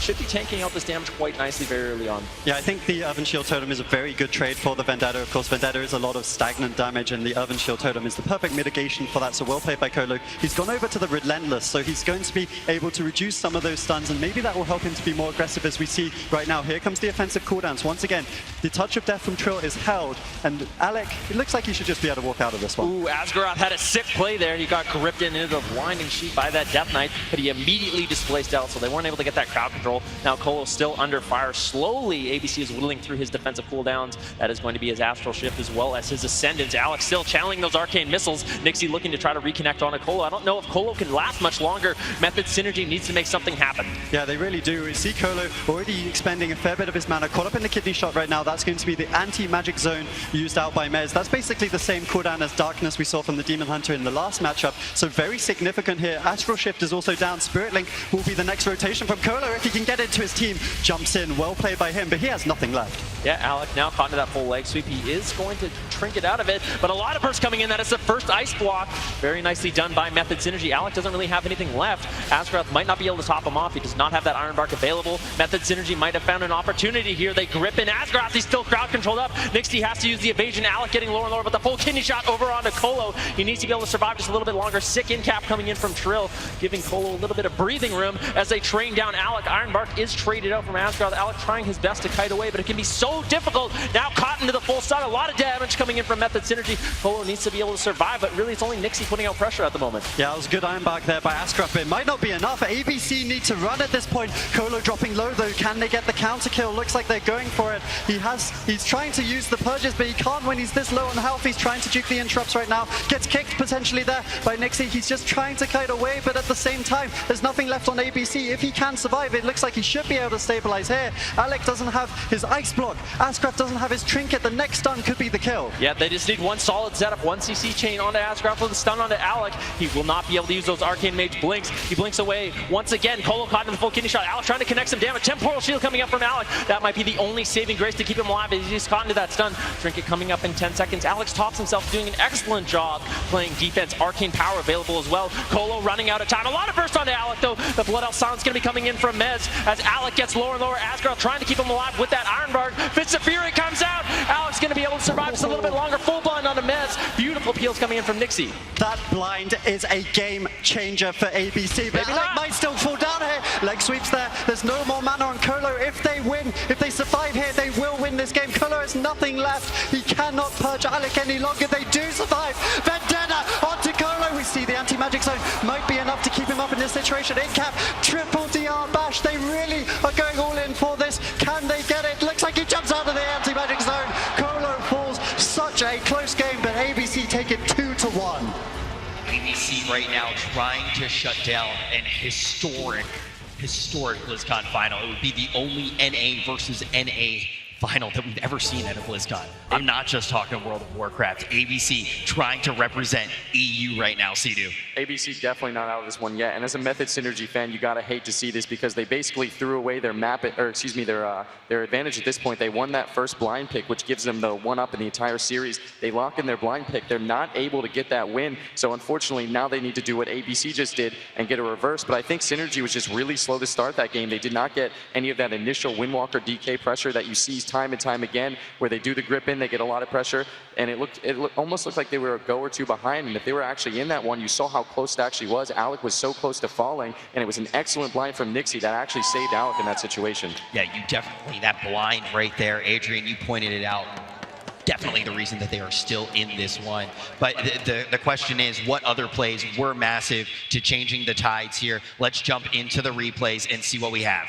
And like I said, Method Synergy was so slow to start. In this clip, you can actually see the Ascendance, the Healing Tide, the Spirit Link already down before anything was really forced from ABC. So Method Synergy so far behind. Let's go ahead and get this clip rolling. I believe this starts where they actually get their first little bit of pressure. They forced the Ironbark a little bit earlier. One Fist of Fury, they actually get that the Ice Block forced there with no CC, which is fantastic for them. But if they were able to do that just a little bit earlier, you could see the assault going on back and forth, the in cap on Asgroth, the pressure on Alec, the kidney shot on Colo. It is just a bloodbath right here. And so much damage onto Colo the entire game. He's trying to be as aggressive as he can, but Nixie's trying to out-aggress his aggression to make sure he can't, and he tops off a little bit with that Astral Shift. Unfortunately, he had to use that. He was trying to hold on for as long as possible, and Alec getting so close to dying here. This is an excellent blind by Nixie. That is what, you know, defines an excellent player. Normally you use those on the healer to try and secure the kill, and Nixie keeping his mage alive there. And you could still see how close he is to dying. You could really see how impactful that blind was. So Nixie, MVP of that game, keeping Alec alive when Asgroth could not, making the God plays basically. So great job by ABC, and at this point Colo is completely tapped. He went all in. Mez was not able to assist with that because of that blind from Nixie, and he has nothing left, and he does fall.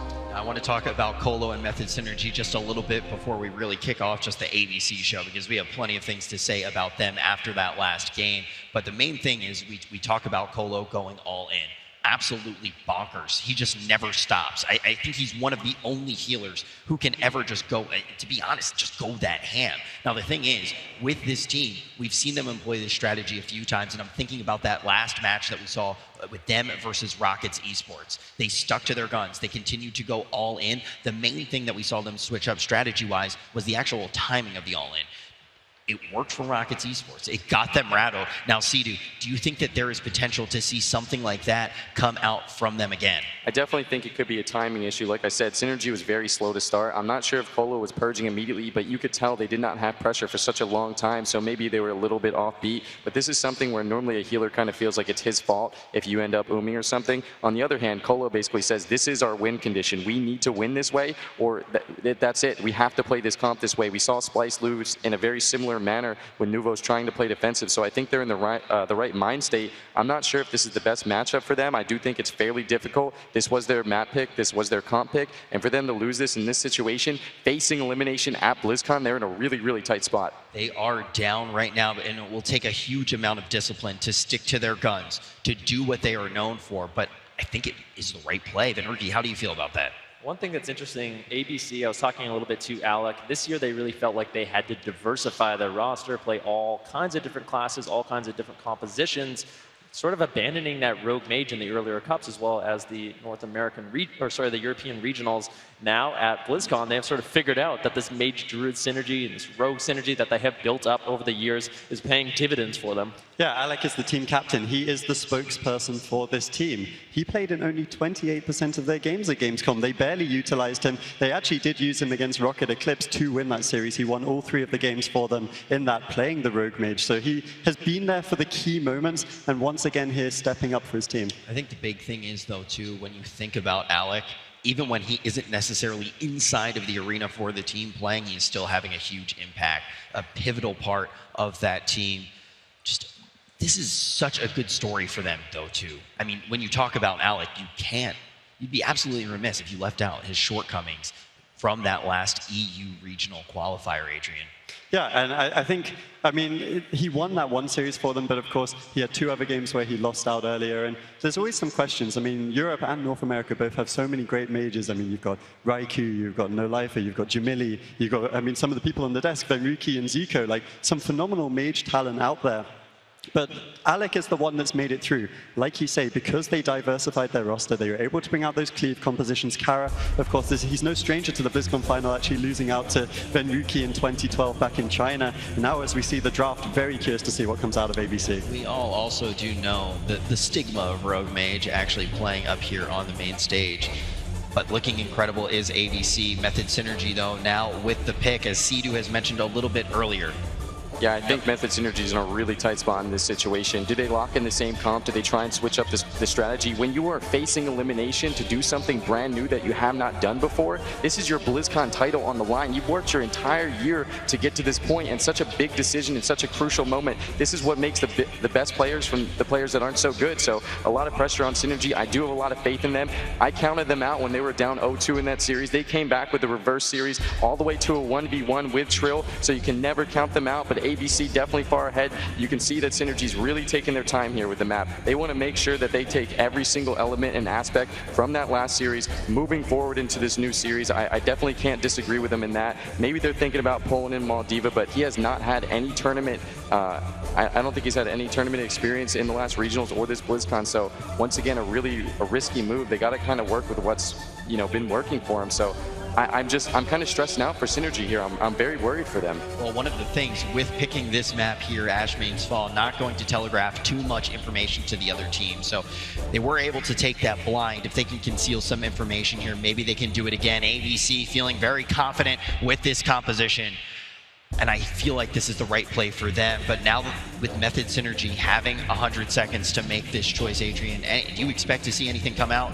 I think they have to go with Mez and Trill, and once again we do see the Windwalker and the Demon Hunter. I would definitely not pick Maldiva in this situation. Mez and Trill have been doing such a good job of synergizing with Colo, not only offensively but defensively. They've been keeping him alive in some really difficult situations. Both of these guys also, they're just such good aggressive players. Like, they PvE at the top level, right? You've got Trill, who plays for Limit, one of the best North American guilds. You've got I think Mez also got like some world firsts for this entire tier. So these guys are really at the top of their game in any sense, and I can't wait to see what they do in Game 4. This could easily be the grand final. The storyline here is already insane. You got EU versus NA, you have Method's last hope, you have EU's last hope. If this was the grand final, I don't think we would be disappointed. But ladies and gentlemen, if you're ready for this semifinal to get started, let me hear you make some noise.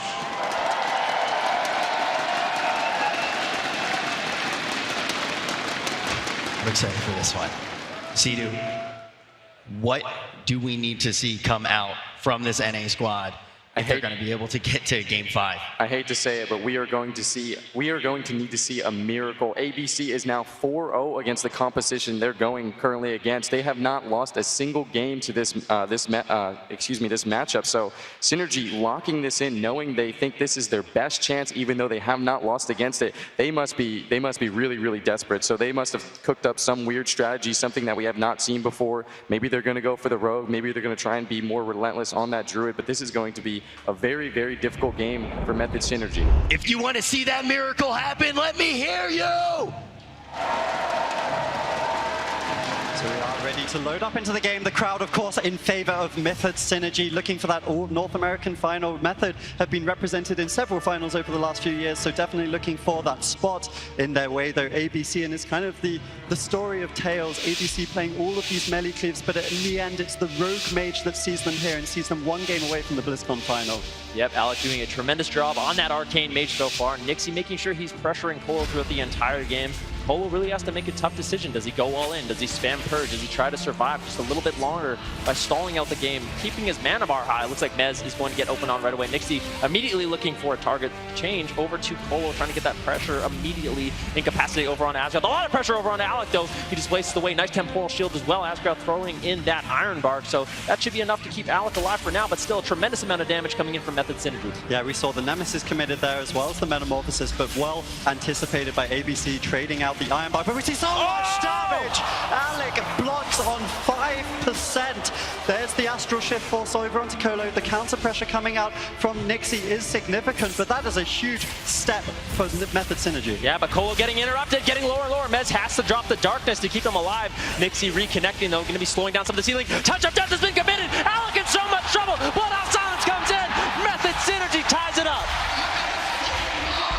It will all come down to this next game. Sidhu, how did they bring it back? Method Synergy keeps their composure. They were able to execute that perfectly. I cannot believe that worked for them. They forced the Iron Bark immediately from Asgrath, but they don't care about CC. They kill straight through everything. Colo doing what he does best, playing aggressive, being in an elimination match, knowing that it does not matter if he survives, if he runs out of mana. There's only one thing that they need to do to win, and that is kill, and that's exactly what they did.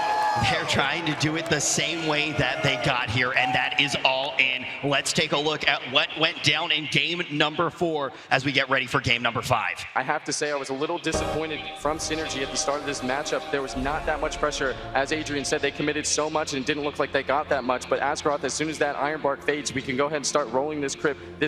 You can see how much damage Alex actually takes in this Fist of Fury Sun. As soon as that Iron Bark fades, that is 100 to 10% in about a half a second. But you can see a little bit of counter pressure on Colo. He forces the Astral Shift, but he gets right back in there even after he gets counterspell. Look how low he is. He has faith in Mez. He has faith in himself. The Darkness Force, and you can see him. I believe he's just purging right now. The Touch of Death is up right now on Alec and the belt. Asgrath can simply just not heal through it. He's not CC'd. He's not interrupted. And I think one of the big things is they've caught him, or they've put him in such an uncomfortable position. Maybe he's not playing Vim. All right, well, in just a second here, we have one game that stands between us and our BlizzCon Grand Final. Don't go anywhere. We're going to give these players a few seconds to get ready. But when we return, we're going to see, is it going to be NA or EU?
The 2017 World of Warcraft Arena World Championship is brought to you in part by Republic of Gamers, Intel, T-Mobile, and NVIDIA. If you are just tuning in, you have walked into one of the best series that has ever graced the BlizzCon stage. My name is Rich Campbell. I'm going to be your host, and joining me on the desk, we have some of the most veteran faces in the World of Warcraft scene. We have Venruki, Healing Stat, and Sea-Doo. Guys, it's all going to come down to this game. Whoever wins this will be going to the grand final to play against the NA team, Panda Global. Sea-Doo, they've done it with just sheer brute force here. I'm talking about Method Synergy. Method Synergy is in a really, really tough spot still. I said it once, I'll say it again. They needed a miracle. Will Lightning strike twice? They need one more miracle. Is ABC going to lock in the same comp that they just lost to? It's a really tough position for them because they have not lost this composition before. Do they think it was a throw game? Do they think they figured out a strategy? Do they have to come out with something new for their elimination game? This is a really, really tough spot to be in, but this is why I love WoW Esports. This is fantastic. The crowd's here. The team showed up. You cannot want more from a BlizzCon. Well, on the side of Method Synergy, Adrian, we do have a miracle worker, and his name is Trill. It seems like Trill's on a mission of his own to just eliminate Europe from this competition. The 1 versus 1 against Cervantes yesterday, and today he read ABC like a well-alphabetized book. He basically, he just outplayed all their equivalents. We saw the Temporal Shield, we saw the Ironbark, and he just waited with all his offensives, the Touch of Death, to kill Alec at the end of it. It was so well played. The winner of this goes to the grand final. Is it going to be ABC or Method Synergy? Game number 5 underway. Method Synergy looking for that all-in. We saw it in game number 4. Can they do it again? ABC needs to find a way to deflect it. I don't know if they're going to be able to. Yeah, I mean, that's the question. No one in this arena knows, but I think a lot of people are certainly hoping that Method Synergy in this arena at BlizzCon can make it through to the BlizzCon final. Representing North America, representing Method, and Mez, Trill, and Colo will be the ones to do it.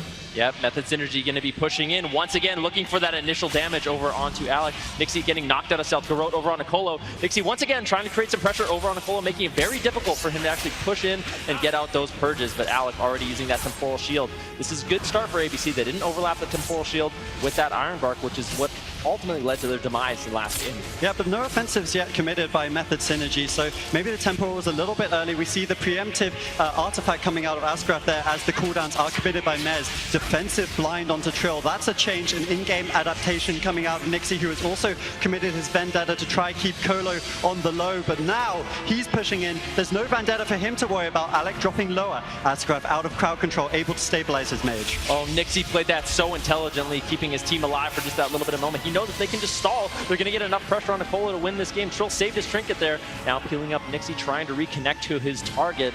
Trill, I don't know if that was a little bit of a misplay, sitting that blind sap, lost his team a lot of pressure, but now finally Trill and Mez able to reconnect onto Alex, getting a little bit of damage. Temporal Shield is going to be used to deflect that, but really not doing too much. Alex just at 100% HP, and now Method Synergy wants to get aggressive, but in the meantime, Kidney Shot over on Colo. Mez running back using that darkness. That should be enough to keep Colo alive. That was perfect timing from Nixie. The Kidney Shot forcing Mez back when Method wanted to get offensive. Now they take the lead. Ice Block is available for Alec. He won't want to have to trade it out just yet. No offensives being committed by Method in particular. We do see the Storm Up and Fire, and it will force the Ice Block regardless. Now, Touch of Death is available. No Ironbark for about 15 seconds. Method have an opening. Yeah, Method needs to go all in at this point in the game, but Colo is in a lot of trouble right now. That's a full Kidney Shot. He trinkets out of that right away. He has the Ascendance up. His healing is going to be empowered. Mez trying to create some pressure over onto Alec right now. Colo having to drop that Spearling Totem, but it's get killed off right away. Alec channeling the Arcane Missiles, imprisonment onto Nixie. The only thing keeping Colo alive needs to be able to fake cast his kick, but Nixie's all over him. Again, he eventually goes down. ABC have done it. There will be a European in the grand final of BlizzCon 2017. I'm so happy for these guys. Cannot wait to see the next series. And this is exactly how it should be, the grand final. EU versus NA. Give it up for ABC. ABC just did such a fantastic job in that matchup, and honestly, I have to agree with Ben on that one. I think Trill maybe should have trinketed that blind. I think it just put him too far behind. They need to be more aggressive in that situation, and he's done such great things for Method Synergy. It feels so horrible to say that maybe he could have done something better, but sometimes it comes down to just that little mistake, and I have to agree with Ben. I do think he probably should have trinketed that blind. Maybe it wouldn't have mattered, but ABC advances. We have an EU versus NA BlizzCon once again, and I got to be rooting for my boys from North America. And either way, we are going to have new BlizzCon champions crowned. No longer is the reign of terror a thing, and on top of that, none of these players have won a BlizzCon before. So every single player who wins, it is going to be their first BlizzCon victory. That has not happened in a long time. But everyone, one last time, give it up for Method Synergy.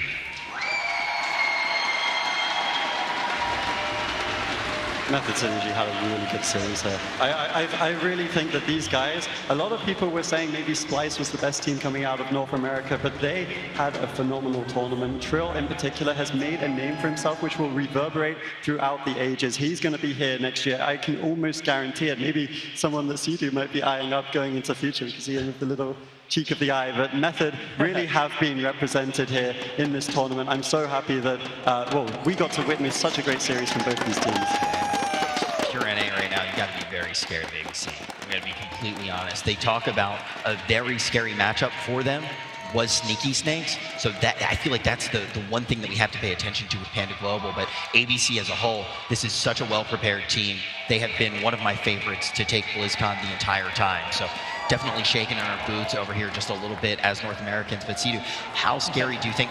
We know that Sneaky Snakes were scary for ABC. They said it was their worst matchup. Do you think that that's going to be mirrored at all when we actually do see this Panda Global final? From what I understand, ABC was maybe struggling a little bit against those Hunter teams. Obviously, you couldn't kite the Hunter as much. You know what I mean? It's more about LOSing. The mobility is not as important. So I think that's one of the strong suits of Panda Global. We've seen him playing that Marksman Hunter time and time again. Jelly Beans, the best at it. I have a lot of respect for that guy. Took me out in the North American finals, or excuse me, the regionals. So I think ABC, they just do their homework. They have the compositions, and I think if they play to the best of their ability, which we just saw here on the stage, I think they're going to be able to take Panda out, but you cannot count them out. You counted them out time and time again. Here they are. They took out the reigning champions, and they're ready to fight for their BlizzCon. Well, let's hear what they have to say about it. Bajira, take it away. Hey, thanks so much, Rich. We're just sitting here admiring this huge crowd we've got turned out here today. Thank you guys so much. And I'm here, of course, with Nixie. That was a pretty impressive series, one of the best ones that we've seen here at BlizzCon. So the question for you guys is, we've set up for an EU versus NA finals. It's a storyline that we really like to talk about a lot around here. Does representing your region mean something extra to you in terms of the way that you guys are going to be going towards the finals? Well, we hope EU wins, of course, for the 4th time in a row. So we try our best to make it happen. Fantastic. So in terms of making that happen, right, you guys just knocked off the #1 team in terms of the regional performance from NA. We earlier saw the European reigning champions, Method Triforce, get knocked off. What do you guys think your chances are in terms of winning the whole thing? Well, we've never played against Panda Global, so it could go either way. But I'm pretty confident we got it. And of course, speaking of Panda Global, they've been just absolutely tearing it up in this tournament so far. And I want to know, what do you guys have in mind for them? I mean, don't have to give me strats, but have you studied them? Have you researched what they do? We haven't researched too much, but we have some different stuff we can try. But they're a really good team. I think Jelly Beans is the best hunter around, so it's going to be good playing against him. Awesome. I definitely think that we have an absolutely insane match lined up for the finals this year. You guys are doing a tremendous job. Keep that energy going. Let's throw it back to Rich. Let's do this. I am so excited, Bajira, to jump into this grand final. It's going to be a good one. I think this is one of the most exciting BlizzCons that we have ever seen already.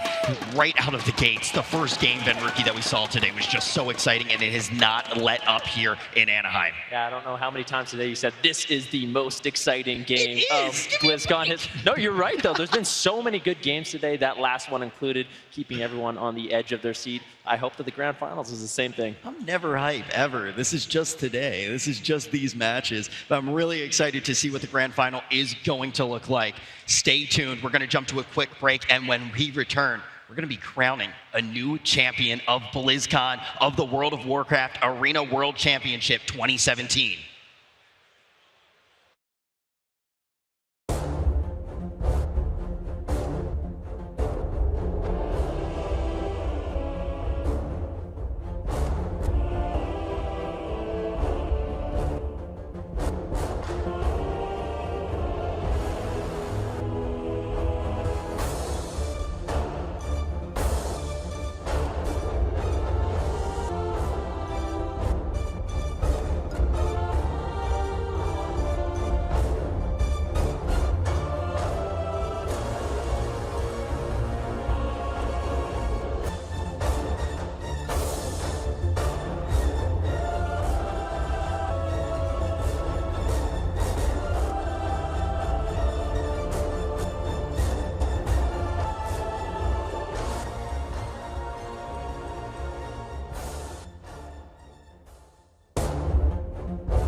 The road to BlizzCon this year was exhausting. More cups, more tournaments, more competition than ever, but we made it. The top 4 teams for me should be Unitas, the Brazilians, should be Method Triforce, should be ABC, and Rockets Eclipse. Message to my opponents, you have no idea what's going to hit you. Like, we have prepared any comp in Legion, and you'll know when you see it, but until then, it's going to be a surprise.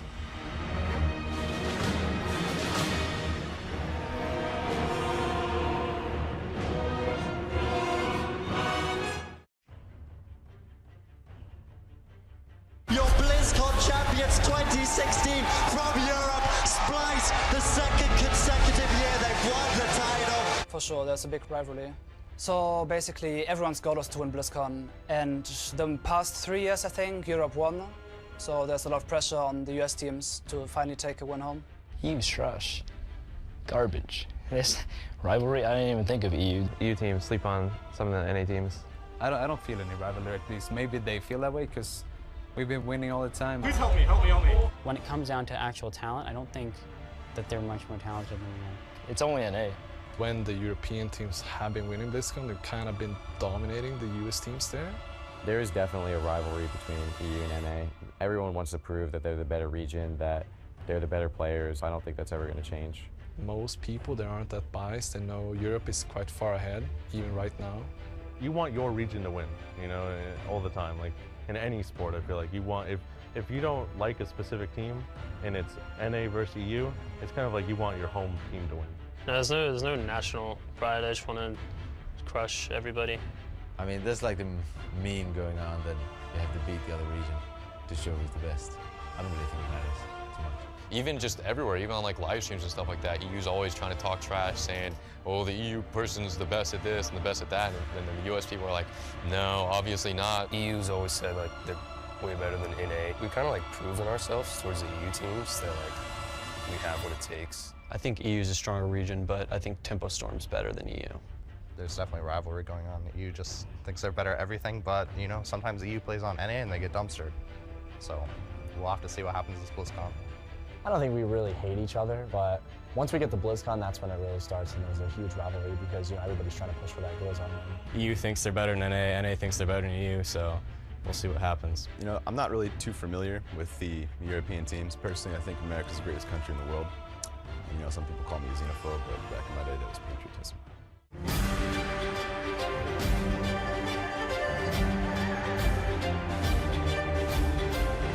Panda Global's run by David and Alan. They're really cool. They both were like gamers themselves back in the day, and now they're running the org. But yeah, Panda Global's like full of really cool people. I don't feel any more pressure now. There's like an org, just like last year. There's an org, just gonna do how we do, and whatever happens, happens really. Yeah, I definitely tend to be emotional, like in terms of like how on stage and stuff like that. Like if we're doing well, I feel like it's the vibe you bring to like definitely impacts your play. So if if we're all screaming and like super amped, then it's a lot better if we're all just like not even talking and very quiet and just like sitting there. It also just like intimidates your opponents. So I remember back to like last year when Respectman was just like screaming on stage. I could hear him through my earbuds like when we were playing. He's like screaming and I know what he's gonna do next. Just like super intimidating, I guess, to just hear that and like hear the other person and how like hyped they are.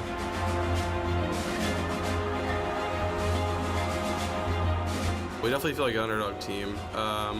We don't really even play our main classes anymore, so it's just at this point we're just playing a whole bunch of alts, trying to like get enough games on it to think we can do well enough to beat something we counter, and that's about it.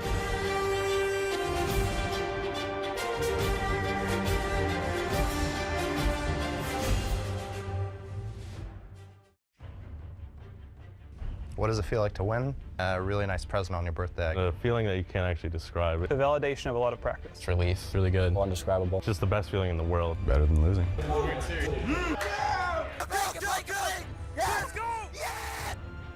I get really anxious. I have like super high anxiety. So when I do win, it just feels like so much pressure is off my shoulders. When you beat a team you have a grudge against, we have the confidence and the skill to take them down. That feels really good. I love when there's competition. There are certain expansions where I felt I had no competition at all, and then somebody would come around, I would just be so happy they existed. There's certain players that I feel are on that level, and I just love that they're around. I'll tell you, losing doesn't feel good. You learn from it. When you win, that's the ultimate goal. Like, it feels amazing. The work and time you put into it, it's kind of like, it's like a relief. It's like, wow, this is what all that was for. You can like see the other team, like they're like, oh my God, we just lost. Like, what are we gonna do? And that adds to the enjoyment of it for sure.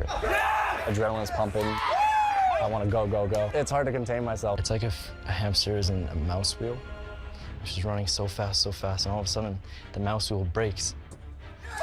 And the cage busts open. It's like, it's finally out the cage. You don't feel numb, you just kind of just like lose feeling in your entire body. 1, 2, 3! 1, 2, 3! Pure energy. It's like your entire body just feels light. It also feels like I just walked through a field full of beautiful girls, just everywhere. Oh, yeah, nice. I think my favorite thing to eat is just like chicken and rice. Potatoes and salmon. Oh, it's a lot of them. My dad is from Iran and he cooks Persian food. Fried chicken, simple thing, but it's fresh. The lasagna that my girlfriend's aunt makes. It's fresh chicken and fried, it's really good, but that's simple to make, I guess. She's Italian and she makes everything from scratch. My mother makes the most amazing Swedish meatballs with potato mash. That's unbeatable. I like shakriye, I like yebra, yalanji, like it's all like Arabic dishes. I don't know what to say, man. Like, it's just food and it's simple, it's good, and I don't know. It's called an Eden mess for dessert. It's like strawberries and meringue and ice cream. It's very nice. Spaghetti and I don't know what the word for it. Meatballs? Yeah, meatballs, I guess. My mother is a cook, and the dish that I remember the most is spaghetti alla carbonara, which is my favorite. It was the first time my parents bought an entire deer for the freezer, like freshly shot.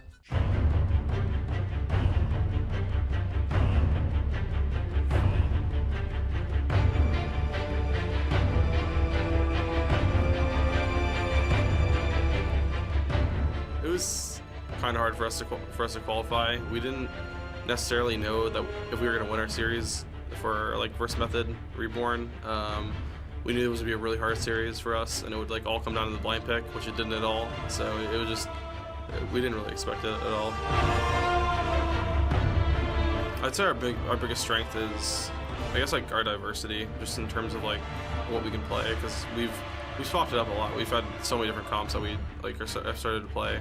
Originally we just played jungle, and then we started playing, you know, TSG Law, Demon Hunter Warrior, just a whole bunch of different comps. It doesn't really matter who our opponents are. You know, if we're on our game, we'll take it.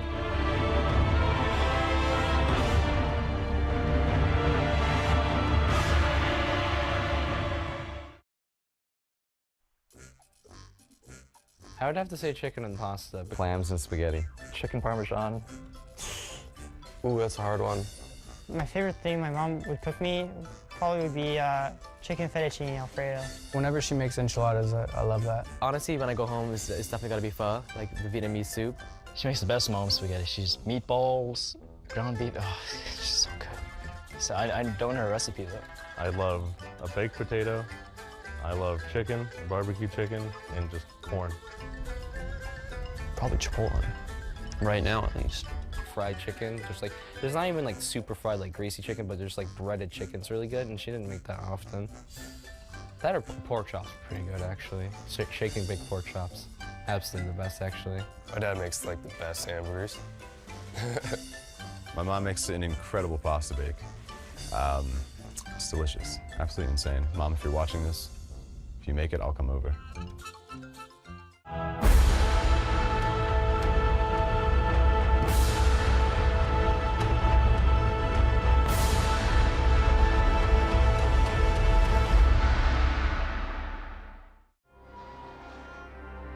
The 2017 World of Warcraft Arena World Championship is brought to you in part by Republic of Gamers, Intel, T-Mobile, and NVIDIA. Hello and welcome back to the World of Warcraft Arena World Championship Grand Finals. We got a classic NA versus EU bloodbath just waiting to happen. On the one hand, we have ABC. Give it up for him all the way from EU. Absolutely awesome game so far. Show him some love.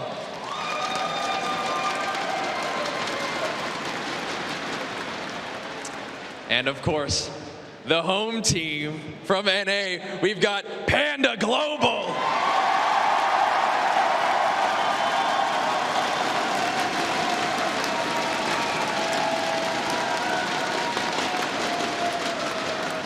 Now, no matter what happens in this matchup, we are going to be crowning a new BlizzCon champion. If you guys are excited as I am, let me hear it one more time.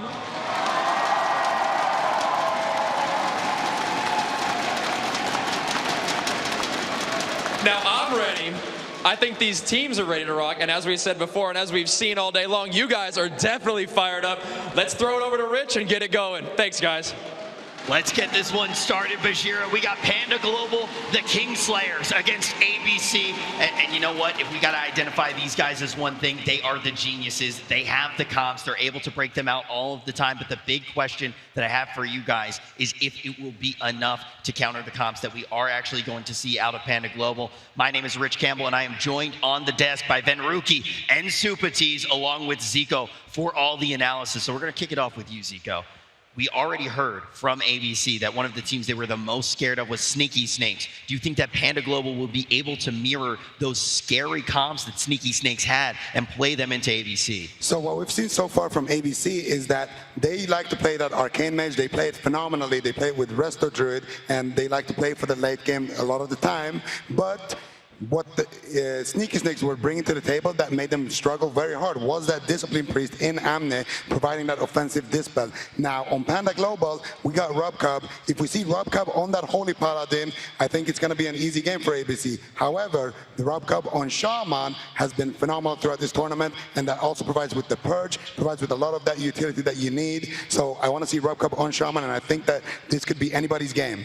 One thing that will definitely change the tide of this match just a little bit, unlike our other matches, this one is going to be a best of 7 because it is that grand final. Now, Venruki, how do you think that will actually affect the game?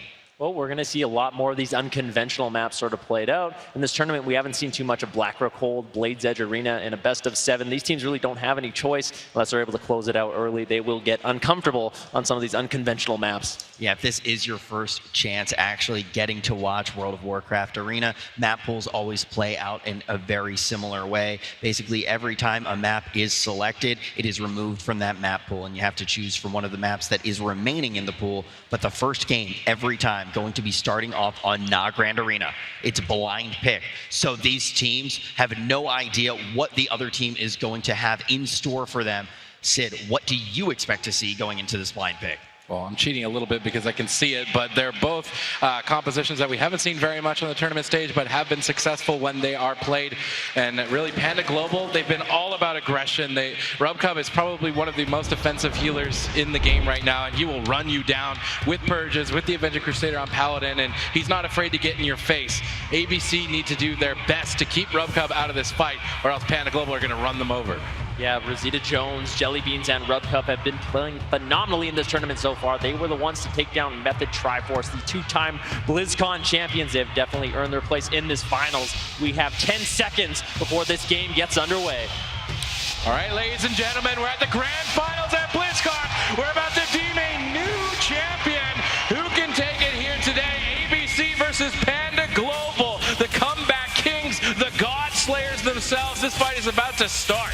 Yeah, Rosita Jones looking to get aggressive very early on onto Alec, who's kiting back. Nice defensive play coming in for Nixie with that incapacitate. Rosita Jones still hasn't used any of his offensive cooldowns. That's a bursting shot onto Asgroth. Preemptive Iron Bar, but still not too much used. Nixie's going to commit the light sweep onto Jellybeans and Rosita Jones. A little bit of pressure onto Jellybeans. Alec getting caught into that in prison, so he's not going to be able to get out too much damage. Yeah, it seems like Panda Global are just trying to keep Alec on the back foot as Rosita is chasing him down for the hunt. Temporal Shield activated, absorbing some damage, and will heal him back to full quite easily. Nice interrupt there by Rosita, on point, instant Arcane Missile interrupt. Need to stop that channel as much as possible. Rosita still leading the charge. Jellybean's moving for some crowd control. Askroth displaces away, avoiding the crowd control. Now Jellybean's under fire, tipping dangerously low, trying to kite away. Rubcub needs to pick him back up in a hurry.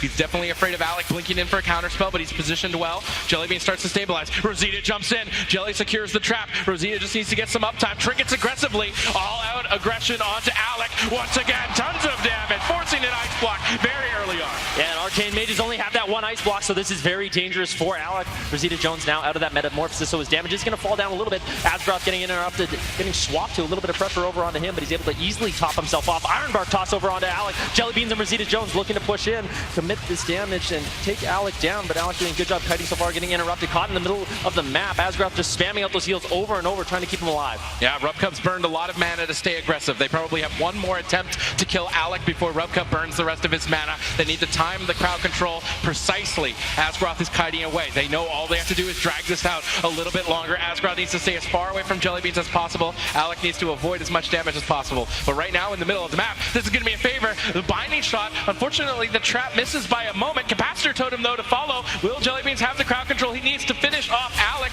Rosita reconnects. They've ran out of crowd control. That binding shot knock trap missed by Jellybeans cost them the opportunity to win the game, and now Rubcub's out of mana. Yeah, Jellybeans, that was his true shot aura as well. If he had landed that trap, that could easily close it out. Alex still has his arcane power available, Serenity available for Nixie. Jellybean's going to be in a lot of trouble, or Rosita Jones. Both of them do not have trinkets, and that's not a thing you want to do against a Windwalker monk. They can catch him in a full stun, but the full trap over onto Asgroth. He actually preemptively Ironbarks. This is key to keeping Alec alive. Yeah, now Alec wants to turn up the heat, popping that arcane power, blinking back, trying to bait Rosita behind the pillar. Nixie needs to combo well together with him. They're not getting anything done with the Serenity there. It was a bit of a botched attempt by ABC. You can tell that the stress is on. Rubcub was trying to sit down for a drink. Nixie denies it. If Rubcub can find any mana from drinking, he's going to start pressing that purge button again, and Alec will be in trouble. I would like to see Rubcub look for those more often, but right now he's caught into a stun. Rosita is dipping low, but he's still keeping up the chase. Alec retreating away, but now caught into the Chaos Nova. Nemesis shortly going to be available. Times that Temporal Shield to absorb the pressure. A Temporal Shield perfectly timed. That heals him back to full. Now Jellybeans is getting bursted down. He's going to trade out Exhilaration, get his heals back up, but Aspect of the Turtle has to be used as well. Rubcub is almost completely tapped on mana. Can Panda Global keep up the aggression, Vinruki? They have one more chance. It's that Nemesis from Rosita Jones. Once he decides to use that offensive cooldown, you can see it in the bottom right-hand corner of the screen, that red icon. He uses that onto Alec, and Alec cannot get away. It's going to be a tremendous amount of pressure. They just need one clean CC chain onto Asgroth. Nixie taking a little bit of pressure, caught into the imprisonment, trying to slow down some of those incoming heals. Asgroth positioned in the middle of the map right now. Alec doing his best to kite away. Jellybeans could be in a little bit of trouble. That's a paralysis over onto Rubcub. Doesn't look like there's going to be any follow-up CC. There's a trap. Jellybeans just tosses the trap over onto Asgroth. Alec needs to be able to keep himself alive, but he lands a perfectly timed polymorph on Rosita Jones, slowing down that Nemesis damage. Once again, Alec stalling out this game beautifully. Mark of Alaneth has been casted by Alec. Jellybeans will be under fire. Rubcub deflects with a well-placed Earthen, and now Panda Global look to reverse. Alec Temporal Shield. He needs to kite. He needs more time. They're racing against the clock. They don't have enough damage to put him down.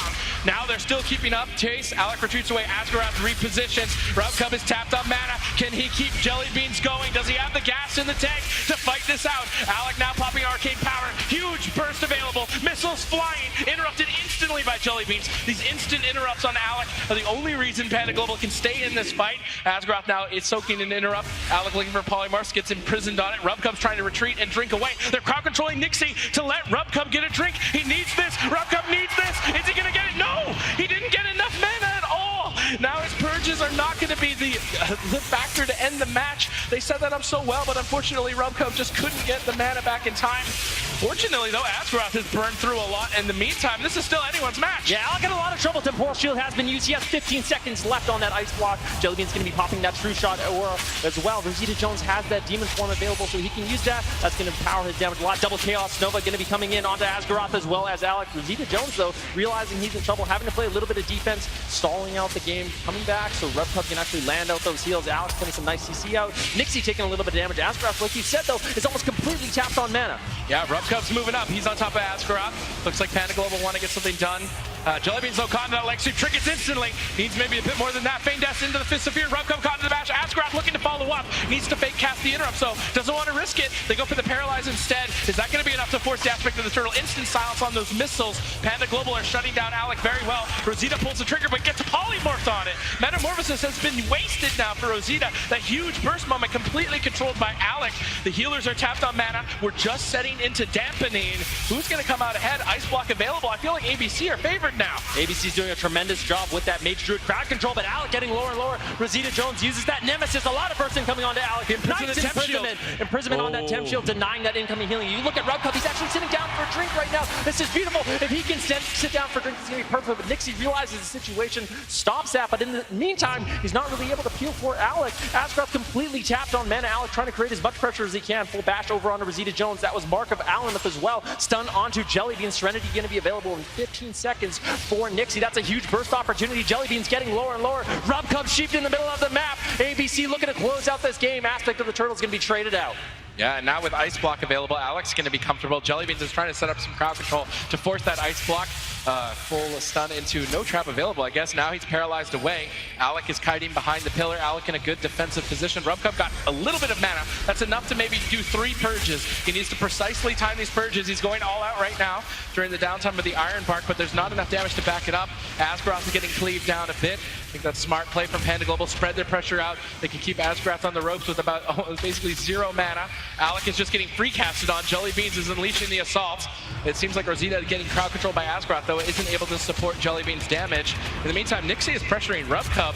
It's a bit interesting. Now they're going to cycle him out of the stun. Rosita is going to swap to Asgrath with a stun of his own. Huge burst with that Fury of Illidari. Nixie shuts him down. Asgrath tries to escape behind the pillar. He's completely tapped on mana. Rosita looks like he might gun down for a healer kill. Imprisons him. Rubcub jumps right on top of Asgrath, setting up to get the kill out of the imprison. Rubcub gets bashed away. Jellybeans is in trouble now. Spirit Link told him to stay aggressive. At this moment, we're on the final legs for both sides. Asgrath retreating back behind the pillar. Panda Global all dangerously low HP. Rubcub with no cooldowns to recover from this situation. It's all or nothing at this point for Panda Global. Yeah, Rosita in that Metamorphosis right now, still trying to pressure down Asgrath. Barskin is available. Darkness has been dropped by Rosita Jones. That should be enough to stabilize them for a little while. Nemesis almost back up, but it might not be enough time for Rosita Jones to actually get that off. He's getting pressured down so much. Caught into the stun, getting lower and lower. Rubcub gets interrupted. Can ABC claim their first game? Rosita Jones gets interrupted. Still trying to kite away. Rubcub keeping him alive by a miracle. Nixie getting lower and lower. He still has a touch of karma, though. He's going to be completely safe. Yeah, touch of karma will secure Nixie's life. And now Rubcub is against the ropes with nothing left in the tank, doing his best to stay in this fight. Can they do it? Everybody topped off for ABC. Oh, Nixie! Can they do it? Nixie needs to be careful. If he overextends, he's going to throw the fight. Rubcub gets locked out, and Alec is looking to secure the game. Rubcub goes down. Nixie looking like he could fall as well, but at this point, even if Nixie goes down, ABC are surely going to win. And yes, ABC claimed game number 1 of this best-of-7 finals at BlizzCon. ABC going to secure the blind pick here, and they do it with that Arcane Mage again, Zico. I love the Arcane Mage pick. I love watching Alec play. They're playing so safe. Alec and Asgrath constantly switching side on the map. Beautifully done. And I also want to give a big shout out to Nixie because he was on point stopping Jellybeans time and time again when Jellybeans was trying to push in and land that trap. Compositions are going to be huge here, though. Do you think that we actually see this Arcane Mage and Windwalker again? It's been a lot of what we have seen recently coming out from ABC, Benruki. Well, ABC, they've been playing Rogue, Arcane Mage, Resto Druid, Windwalker, Arcane Mage, Resto Druid. The Arcane Mage, Resto Druid, a big theme for this team at this BlizzCon. I think the Windwalker Monk is a very safe choice into Panda Global. Panda Global, I think they're going to be looking for a smaller map going into this blind pick, this draft. It's going to be interesting to see what composition they decide to go with. Maybe Rosita Jones opts to get off the Demon Hunter, go back to that Death Knight on the smaller map. Maybe they'll have enough pressure that way. Let's take a look at how everything did shake out, though, in that first game. Zico, did anything catch your eye? Absolutely. We got some replays coming from that game.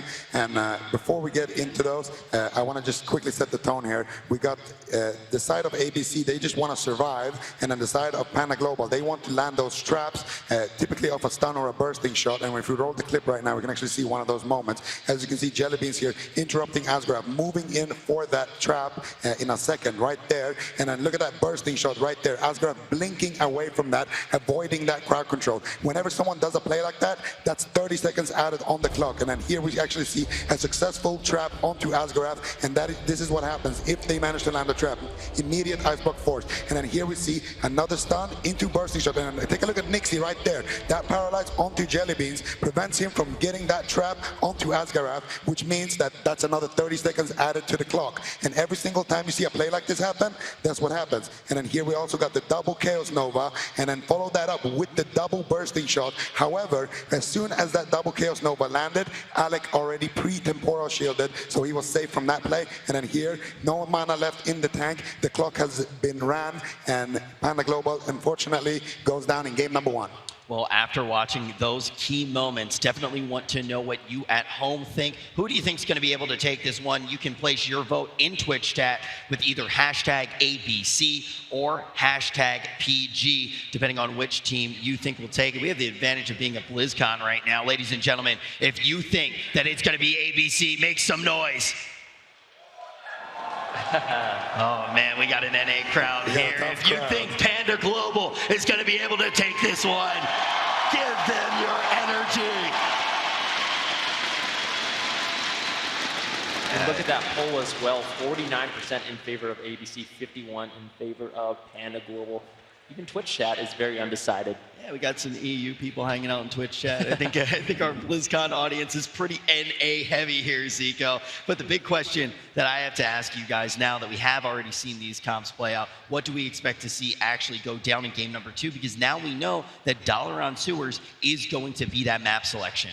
So I want to see Resto Shaman, Hunter, Feral come out of Panda Global. That is their overall best choice against anything that ABC wants to do with an Arcane Mage. You have the Feral Druid, max range. Even if he gets kited, which is very hard in the first place, he will still have those bleeds ticking in and doing a lot of damage. You also still have Rub Cup being able to purge, and then Jelly Beans still landing those traps.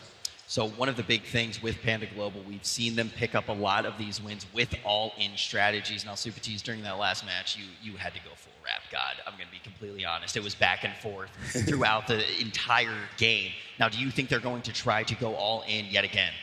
I think it's Panda Global's best shot. The most games that North America has won in this tournament have been all-out aggression. If they focus on defense, Europe always out-attritions them. So going offense, offense, offense is probably the only answer for Panda Global. I don't think they should let anything stop that. They were very close in that last game. Maybe if they make swaps to the Monk earlier on, they can catch him with no touch of Karma deep in the dampening. Regardless, Dalaran Sewers is a very small map. It would set up well for the Feral Druid to have good uptime on the Arcane Mage if they opt to change to the Jungle Cleave. But Rosita has been playing phenomenally, and yeah, they're not going to be subbing out Rosita Jones anytime soon. Here we go again. Panda Global going to be going with more of the same. It got them all the way to the finals at BlizzCon. ABC, though, seemed to be a rock that's going to be tough to crack. Yeah, and I think one very interesting thing here from ABC is that yesterday, when they had their matchup against Sneaky Snakes, they said that on smaller maps, they prefer the Discipline Priest over that Resto Druid. Now, however, they still pick that Resto Druid on a small map, kind of showing me that maybe Asgard doesn't feel as comfortable on that Discipline Priest, and instead going for that Resto Druid. Yeah, I think we definitely will see that when we jump into this next game. But now, Ven Rookie, how can ABC stave this pressure coming in from the NA team? We've already seen them do it once. Is it something they can repeat here? I think they definitely can. I'd like to see from Panda Gaming, though, you know, when Rosita Jones, he has that Nemesis, he has that Metamorphosis. I really think Rub Cub needs to assist him. Rosita Jones can basically solo down Alec with sheer damage at that point, but he's just getting caught into the Polymorphs over and over. If Rub Cub is able to get those Dispels on the Polymorph, shock the Cyclones, that is going to be what Panda Global needs to secure a win. Keep your eyes on these key plays. ABC leading by 1 here. Panda Global trying to get back into this one. It is time for game number 2. Yeah, here we go, ladies and gentlemen. Dalaran Sewers, map number 2, ABC in the lead. Europe is striking back. It's been back and forth between Europe and North America this entire tournament. And finally, we're going to be able to settle the score as the gates begin to open. 5 seconds getting game 2 underway. Can Panda Global strike back and tie up this series? Only time will tell. We'll have to see what kind of an opener they go with this game. Looks like Rosita Jones once again going to be charging in, trying to get that initial damage onto Alec. Huge pressure coming in very early on. Interrupt onto Asgrath. This is not a good start for ABC. Alec needs to be able to survive. He's kiting away. Temporal Shield was used. He's using that pillar to line of sight. Rosita Jones able to connect though. That's the full trap onto Asgrath. Nice It really didn't get too much. That imprisonment was very key. That's going to deny the bonus heal from Temporal Shield. Alec will now be at half HP and Asgrath needs to recover. Alec cutting away. Jellybeans in hot pursuit. Alec jumps downstairs, line of sighting the Hunter. Jellybeans doesn't care. He's going all out. Lands the bursting shot. Needs to snipe the trap. Doesn't look like he has it available just yet. Alec on the run. Rosita still chasing him down. Alec now displacing back, but he displaced back to Jellybeans. Jellybeans can easily start shooting away.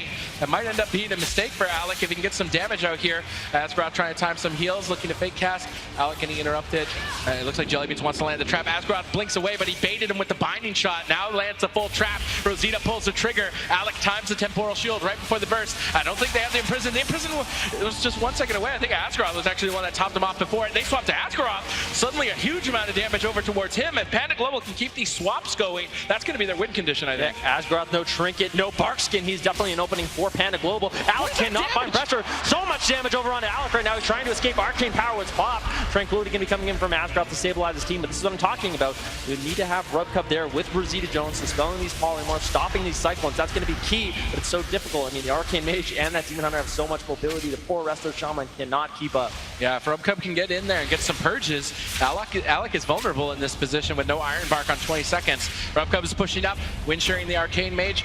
Jellybeans looking for crowd control, snipes out that trap. Rosita will connect. Now they need the damage. This is where they need the purges. They have to get an ice block. Temporal Shield, though, is going to deny the pressure, and now Jellybeans is on the back foot as Panda Global overextend. It could easily be an aspect of the turtle here. Nixie doing a ton of pressure with that strike of the Windlord. Rosita also down at about half health. Double leg sweep lands for Nixie.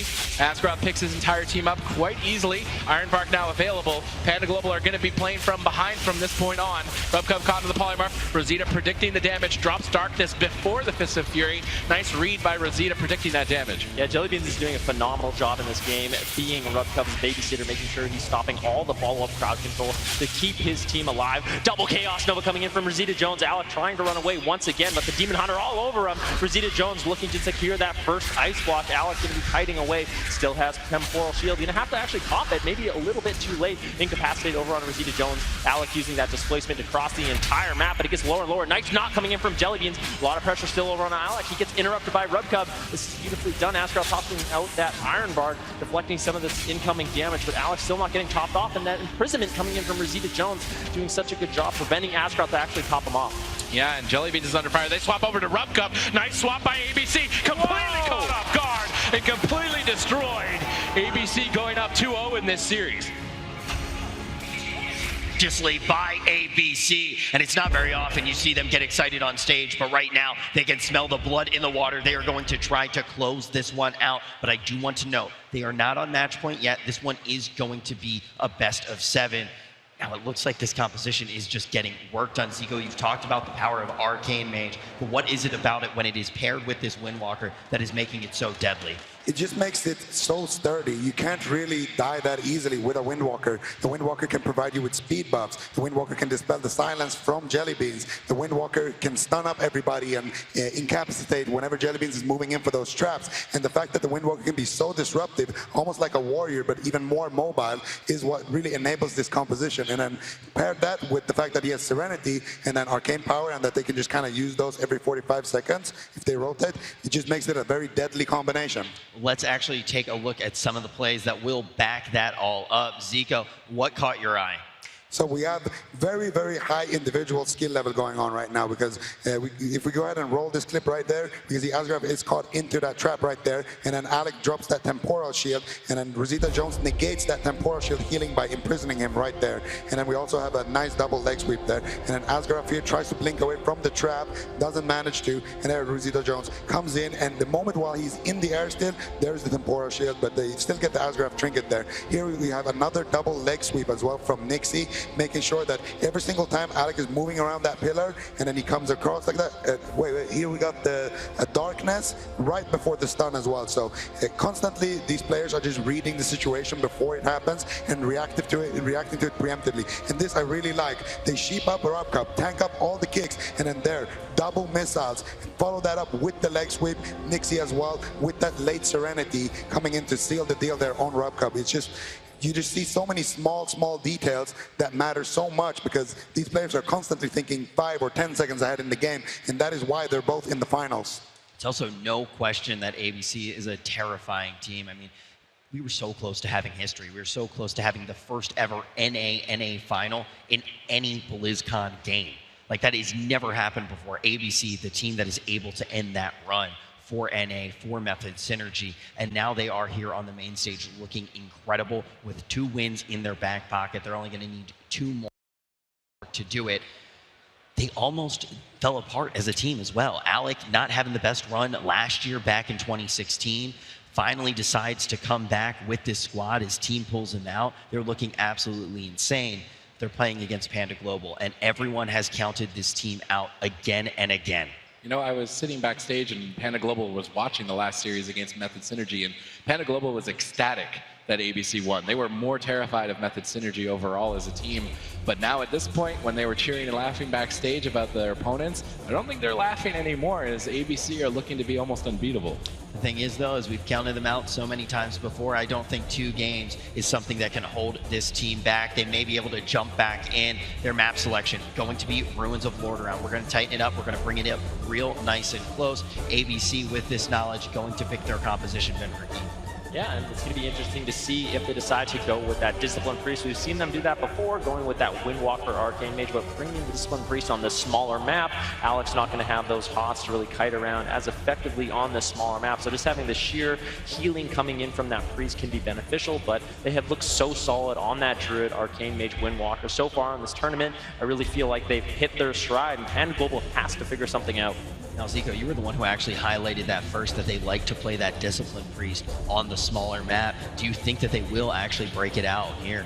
I think they're going to stick with the, oh, never mind. They are going to go ahead and pick that Discipline Priest, a smaller map. I do like that. My biggest question now is, yesterday we saw Asgraf running that Dark Archangel, which gives you that extra punch in the opener, and later on every 1 minute. Do you think that they will still be running that Dark Archangel, or do you think that they're just going to play a little bit more standard Vendor? Well, I think it's a very dangerous decision. I mean, Alec on the Arcane Mage, Nixie on the Windwalker Monk. If they decide to do an all-in onto Rub Cup, they can definitely kill a Shaman in the opener with those very powerful offensive cooldowns. The problem with Dark Archangel is that once that's gone, he doesn't have as much healing. It's going to be very difficult with Rosita Jones and Jelly Beans with the amount of pressure they've been able to put out in those first 2 games. I don't know if he's going to be able to heal through it and afford to drop that Archangel. He'd also be putting an all-in strategy straight into North America, who just seems to be excelling at these all-in strategies. We've seen EU being really good at taking it to the late game, sometimes trying to play dampening, playing more defensive, waiting for slight errors to come in. Now, Super Cheese, do you think that's going to be the rhythm still? All-in coming in from North America, and then ABC trying to stave it off. Ooh. You know what? When you're in trouble, you bring in the Wallabear. Let's see how Wallabear is going to perform in these finals. He's been sitting in back seat, but he's going to be stepping into the driver's seat for this one. Jungle Cleave on Ruins of Lordaeron. There is nowhere you can hide as a mage. Let's see if Panda Global can keep up their aggression. That is not a situation you want to be in on the main stage, trying to find shelter from Wallabear on Ruins of Lordaeron. This may be where Panda Global is able to turn it around and pick up a game for themselves. But we do know ABC has probably thought about this strategy quite a bit, has probably thought about the Jungle Cleave, because they already have had to play against the Sneaky Snakes. Yeah, absolutely. And I think that ABC already having some experience in this matchup can be very, very big for them. And I actually think that they should be running that Dark Archangel, because the jungle tends to kill you in those crowd control setups. Outside of those setups, you're not going to be in a whole world of trouble if you're Alec, and if he keeps kiting the way he's been doing. I think that they can actually afford to run it. And the good thing about this is that you can actually go in and get a really, really big opener on the Hunter, forcing him to be more defensive. And Panda Global tends to be the team that likes to run offense. So we'll see how that works. One of the other things, though, Zico, that I do want to follow up with is this Arcane Mage into this composition. How strong do you think it'll be? I think the Arcane Mage can be very susceptible, but it's key for RubCub to be running at Alec basically the entirety of this game and holding down that purge button.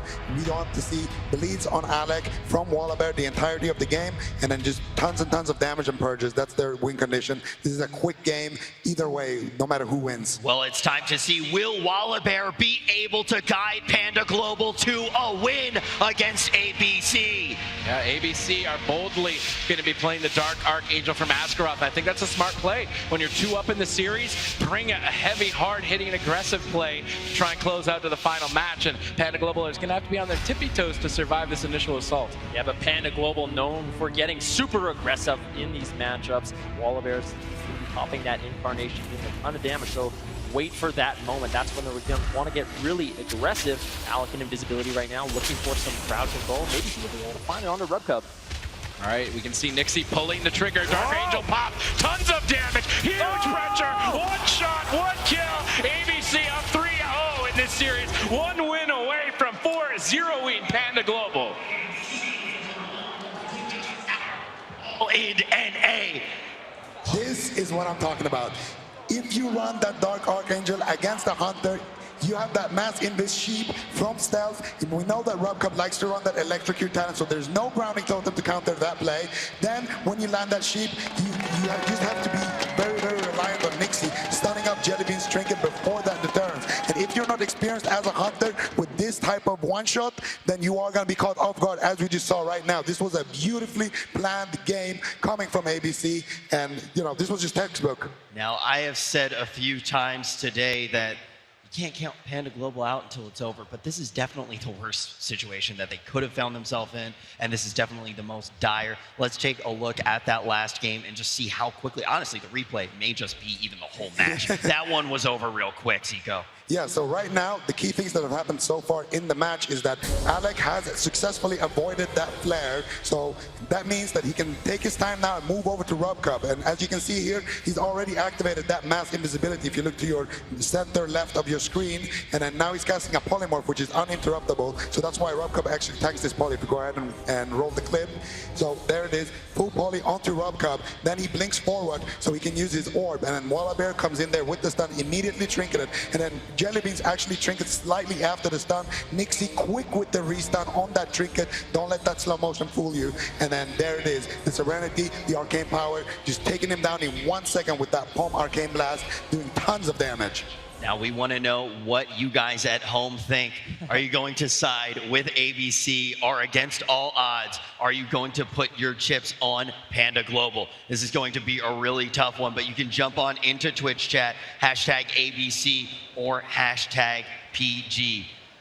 It's pretty tough to type that #PG right now. I don't think we've had a stomp like this in the grand finals for quite some time. It actually almost always goes to game 7. Panda Global could surprise us. I gave them a 0.01% chance to take the tournament earlier. They slayed the gods, Method Triforce themselves earlier on. So with that 0.01% chance, they might be able to create a miracle here and swing this series 4 back. I mean, either way, you're going home as legends. They just cut down one of the toughest teams we have ever seen in World of Warcraft esports. Let's see if they can keep the dream alive. We're going to jump to a quick break. Let them get ready. But when we return, we're going to be crowning our champion.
The 2017 World of Warcraft Arena World Championship is brought to you in part by Republic of Gamers, Intel, T-Mobile, and NVIDIA. We are on match point. ABC just needs one more here to be your new BlizzCon champions. My name is Rich Campbell. I am your host, and joining me to cast this grand final, we have Ben Ruki and Super Cheese. And then for his expert analysis, we have broken out the Mage King, Zico, on the edge of this desk. Before we jump in, do you think ABC is going to be able to close it out here? I don't know. The first game was definitely not really telling in the jungle matchup versus the Windwalker Mage. I think that the jungle will be doing better if Jellybeans kind of just respects the one-shot potential there and just instantly trinkets, uses his deterrence, and then Wallabear is actually going to be able to put out a lot of pressure on that Mage. So I definitely think it's not going to be one-sided. I'm going to give Panda Global definitely at least one game, especially now on their map pick. They can still pick a small map as well. So yeah, I mean, the question is, too, do we see Wallabear broken out again? I wonder if Panda Global are going to crack and play some questionable comps or stick to their mains. But I kind of know how Panda Global feel right now. I'm surrounded by Arcane Mages on the desk. I bet they're feeling surrounded right now by Alec. His swap over to Arcane has definitely been profitable to get them all the way to this point. They're one win away from doubling down on their money and being the BlizzCon champions of 2017. We are about to jump into this game as well. Give it up for both of these teams. All right, casters, I think they're ready. Let's jump on in. Yeah, ABC has been taking everyone to school in this tournament. Can they close out this grand finals with a clean sweep? Panda Global on that jungle fleet going to be looking to stop their reign. Get back in this series, we'll have to see. Yeah, do you call ABC or Animal Control to get rid of this pest control problem for Panda Global? Because it seems like they're just going to get stomped out.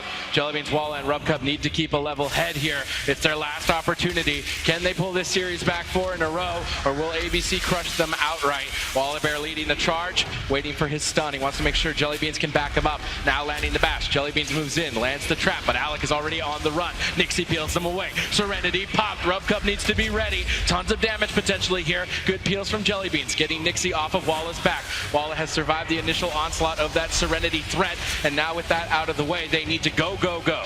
Yeah, Earthen Shield Totem used by Rub Cup there, deflecting that initial Serenity. Another Incapacitate on the Wallabear. Nixie doing an excellent job in this game on that Windwalker Monk, making sure to get a lot of control over on the Wallabear. Mark of Aluminum can be cast out by Alec onto Wallabear, so he could be in a little bit of trouble now into the full bash. He actually has his Trinket, but opting not to use it. A lot of bursts on the Wallabear right now. Rub Cup able to get some heals. The Incapacitate on the Rub Cup. Wallabear getting lower and lower. Trinkets out. Potentially a little bit too late, using that Survival Instinct as well, so that delay on that Trinket may have caused that overlap in defensive cooldown. Oh man, Alec just looks untouchable. Look at him navigating the map. Finally, Wallabear finds a moment to strike. Rub Cup landing a stun. Alex still, though, on the run behind the Tiger statue. Asgroth displacing back to his side. Nixie in a 1v3 over here. I'd like to see maybe switch some damage to him, get Asgroth to switch the Hots over, spend some more mana. This is obviously going to be a longer match with the way Alec is kiting this out and extending the match. Rub Cup, Jellybeans, Wallabear looking like they want to move across the map. Rub Cup, though, needs to be careful. He got erased on Dalaran Sewers. If he positions badly, the same could happen here. Yeah, Wallabear using that Incarnation and really not getting too much done. Nixie with the Serenity, putting a lot of pressure over onto Jellybeans. Full bash onto Rub Cup. Jellybeans can be able to survive with that Exhilaration. That's a full trap onto Asgroth, though he has no Trinket available. Alec needs to make sure he's kiting away. Uses that Invisibility for damage reduction. Excellently done by Alec. He has a Temporal Shield as well. True Shot Aura is going to be popped by Jellybeans. Panda Global committing a lot of offensive cooldowns and really not getting too much done. Yeah, that Temporal Shield was perfectly timed by Alec. You can tell that he's ready to take this series cut and clean. Everything to perfection. Asgroth trying to displace away from the trap. Jellybeans mind gaming him, now catching him into the bursting shots, into the full trap. Nice play by Jellybeans, but now he's on the back foot. Nixie putting it to him. Walla can't chase after the Mage. He's going to go after the Monk instead, and I actually like this play. I feel like the Arcane Mage is almost untouchable. They need to stop overextending at this point, or they're going to end up throwing the match. Walla's trying to chase them down. He's got both of them in his sights, just dotting them up. Asgroth reconnecting. The whole team dipping low here. Asgroth with a well-timed artifact, though. Should boost that AoE healing. Now Alec looking to turn up the heat, popping that arcane power. What can he get done? Wallace stuns him. Alec trinkets out, blinking back to the pillar. Alec really not getting too much done with this arcane power. Nixie trying to force some pressure, though, with the Fists of Fury. Serenity available. Rubcub's team is all below half. He's in desperation to recover. Ascendance popped, healing boosted, and now Panda Global have stabilized. Need to keep a level head, man. This is the entire tournament on this match. Yeah, leg sweep onto Wallabear. ABC still trying to pressure down their team for this. They've been all over the place. Panda Global needs to definitely be on their toes, as all three of them are a great target. Asgrath getting pressured down, though. That's going to be the Bark Skin. So Bark Skin, no trinket available for Asgrath. Panda Global may have found an opening. We've seen them slay Resto Druids in the past. Nixie getting lower and lower as well. Asgrath having a difficult time topping off his team. Alec trying to kite away, but Wallabear's all over him, chasing him down. Alec still kiting away on that Arcane Mage. Wild Growth going to be coming in from Asgrath. Wallabear actually missing that interrupt there, unfortunately for him, so that's big healing coming in from Asgrath. Yeah, Alex still the primary target here as Jellybeans is crowd controlling Asgrath behind the pillar. Full trap has landed. Asgrath opting to trinket out. Will the trinket be enough on its own, or will Alec have to ice block? Kites away, another temporal shield. Perfectly timed. Wall is overextending. He was aware of that right away. Comes back to Rubcub. Now moving the opposite direction to reconnect to Alec. Alec's instant dispel on that silence. Really well timed by ABC. Now he can easily kite away. The split pressure, though, is costing Asgrath some mana. If they can force more wild growth casts, Asgrath looking for some cyclones. Gets shut down. Jellybean's looking to try and trap, but Nixie peels him away with a Fist of Fury. Can Asgrath escape the crowd control? Looks like he's managed to get away, slip away from that trap. Jellybeans is still the primary target. Panda Global are still in it defensive cooldown-wise. Mana-wise, they're not looking too good, and ABC are looking to run the clock. And Wallabear has that incarnation. Jellybeans has the true shot over those two major offensive cooldowns. Alec or Asgrath could be in a lot of trouble. They may make that Resto Druid swap once again. They could do an all-in because he does not have that trinket available. Incapacitate onto Wallabear, Polymorph onto Jellybeans. ABC's realizes they might be in trouble right now, trying to slow down this game. Rubcub getting soloed right now by Nixie, who has that touch of death. He has the Serenity. That's the full bash on Asgrath into the full trap. Alex still kiting away, committing the arcane power onto Rubcub. Rubcub realizing the situation, immediately using that astral shift, but they might be able to just shred through. That's the full leg sweep onto Rubcub. If they can get a follow-up stun, could be in big trouble. Going to be throwing out that Spirit Link totem. Alec getting lower and lower. That is the ice block coming in from Alec. Big cooldowns coming out from both teams. Yeah, Alec got aggressive there, and Panda Global punished him. Rubcub, though, still getting trained down now into the polymorph as they look for a swap. Wallace trinkets, responds instantly to those arcane missiles coming out. He got fake cast on the Skull Bash. Nice play by Alec. He gets another polymorph. Wallabear still going to be on the back foot. Can Rubcub restabilize in this position? It must be so devastating mentally to be so low on mana and trying to keep your team going. They have a couple more opportunities. If they can get another good crowd control chain before 10 seconds has elapsed, Asgrath will have no trinket. Jellybeans needs to be laser focused. He's moving in. He lands the stun. He lands the trap, but Asgrath read the crowd control. He pre-ironbarked before running into the stun, and as a result, Alec takes 0 damage. Yeah, he is doing such a good job displacing once again to the middle of the map, blinking back to the safety of his healer. Alex has been doing an insane job in this matchup, fighting on that one off amongst Jellybeans caught in the stun. Really not too much damage is going to be found. That is a nice bursting shot coming in from Jellybeans, slowing it out. Actually, Rubcub he got one tick, but immediately gets stopped. Alec now caught into that silence. Good job by Jellybeans interrupting Asgrath, getting that silence onto Alex as well. Bash onto Wallabear, into a Fist of Fury stun to interrupt onto Rubcub. ABC looking to close out this game with the full polymorph. Wallabear into that bear form, trying to tank out some of this damage. Arcane power almost available for Alex. That might be exactly what he needs to close out this game. Yeah, Rubcub needs to pop that Ascendant soon. His entire team is dipping dangerously low. He's trying to play it greedy right now. I really don't like that play. Jellybeans is so low. Rubcub's trying to fake cast the interrupts. He's in a difficult mind game against Alec right now to get these healing waves. He manages to land a couple. Alec now on the run, retreating back behind the pillar. Another well-timed temporal, though, will deny the kill yet again. Arcane power pop. Wall overextended. Full clone has been landed, and ABC are looking to get a clean 4-0. Walla gets Vortex back into line of sight. Barely hanging on. Rubcub doing everything in his power to keep Walla in this fight, and he doesn't. Walla stays alive. Excellently done there by Panda Global. Rubcub gets interrupted, though. Wallabear still in a lot of trouble. Panda Global looking to turn around this pressure over onto Alex. Still no ice block available for another 2 minutes.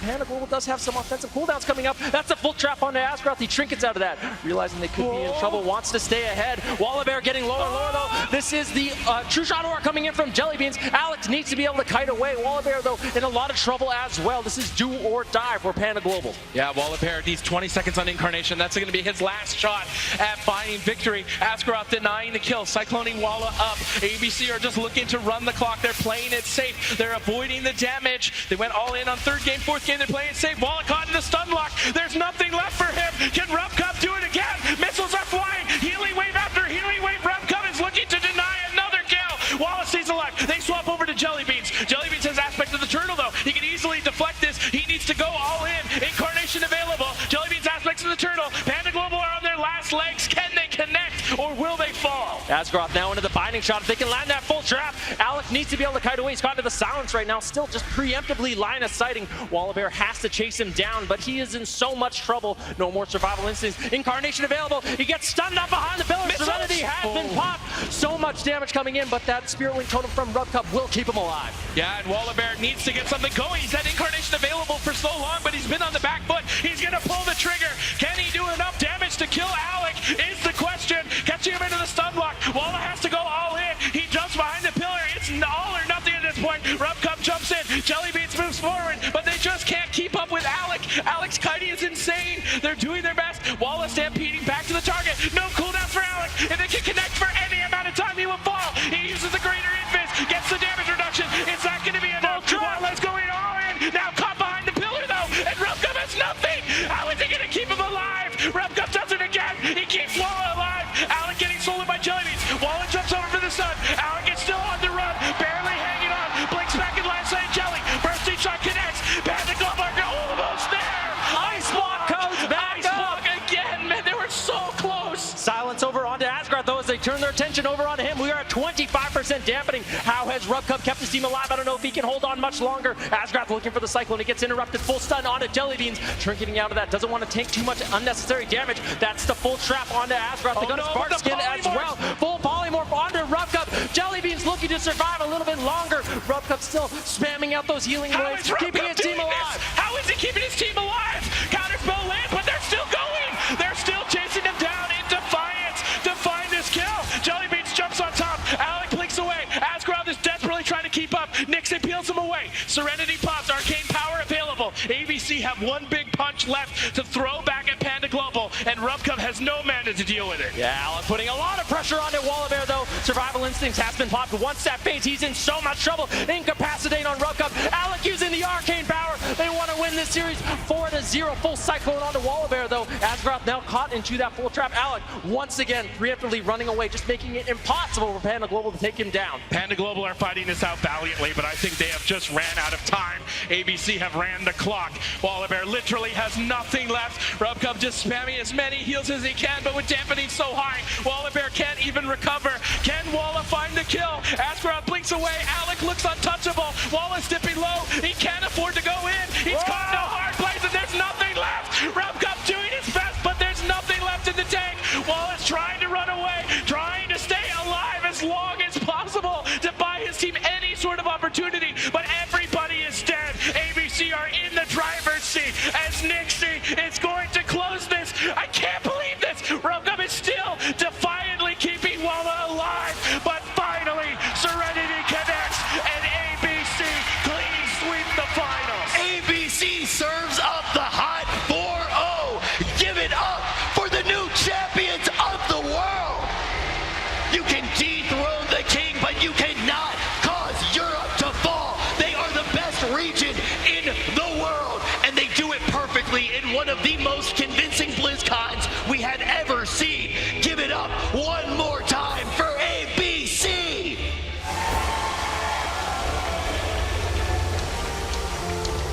What beautiful play. Rubcup didn't need no stinking mana, but at the end, they managed to close it out. Beautifully played on both sides, but ABC is undeniably the best team in the world and our champions of the World of Warcraft Arena World Championship 2017. Absolutely phenomenal performance coming out of ABC, playing to their win conditions. This game was super close. That final ice block coming up in the nick of time, saving Alec in a seemingly impossible situation where he would have to survive. Absolutely phenomenal job coming out of these guys, and absolutely can't count out Panda Global either. What a great team, what a Cinderella story. All the way to the finals, they managed to ride out that hype train. So you got to give it up for Panda Global as well. Absolutely great World of Warcraft PvP today. The fact that they made it here is just so insane. They were counted out time and time again. You even look at how the team was formed. Look at the story that happened with Rubcub. Almost just left with no team. He puts this team together and they're absolutely insane. And I hope that they stay together. I hope we see them up on this stage again next year, but you have to give it up for ABC. These guys are just so insane. The entire year we've been looking at them. This was their year. They played so many different compositions to get here. They are one of the most flexible teams we have ever seen, but they get to do it ultimately with Alec on the mage. Yeah, ABC, like I said, taking everyone to school at this BlizzCon. Alec on that mage, winning BlizzCon. He is the second mage ever to win BlizzCon in history, doing an incredible job. And you can see just how happy these guys are. Take them all, boys. Those are all yours. You have earned it. Give it up one more time for your world champion.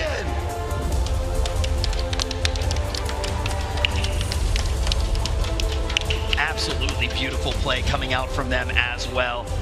Words cannot even describe how much they deserved it. A perfect series coming out from them. A 4-0 victory, Venruki. Yeah, it was textbook, honestly. Playing that Windwalker, Arcane Mage, Resto Druid, they figured it out to perfection.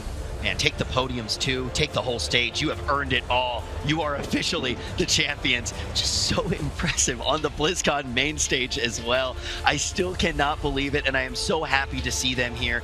This team has worked so hard to make it up here, but what a crazy year it was. The competition stiffer than ever before. We have just seen so many teams. We look at the top 6, any of them could have won BlizzCon. This new point system, though, was something that these guys really thrived in. I think when we actually look at the big picture, they were just one of the teams that was primed to take the whole thing.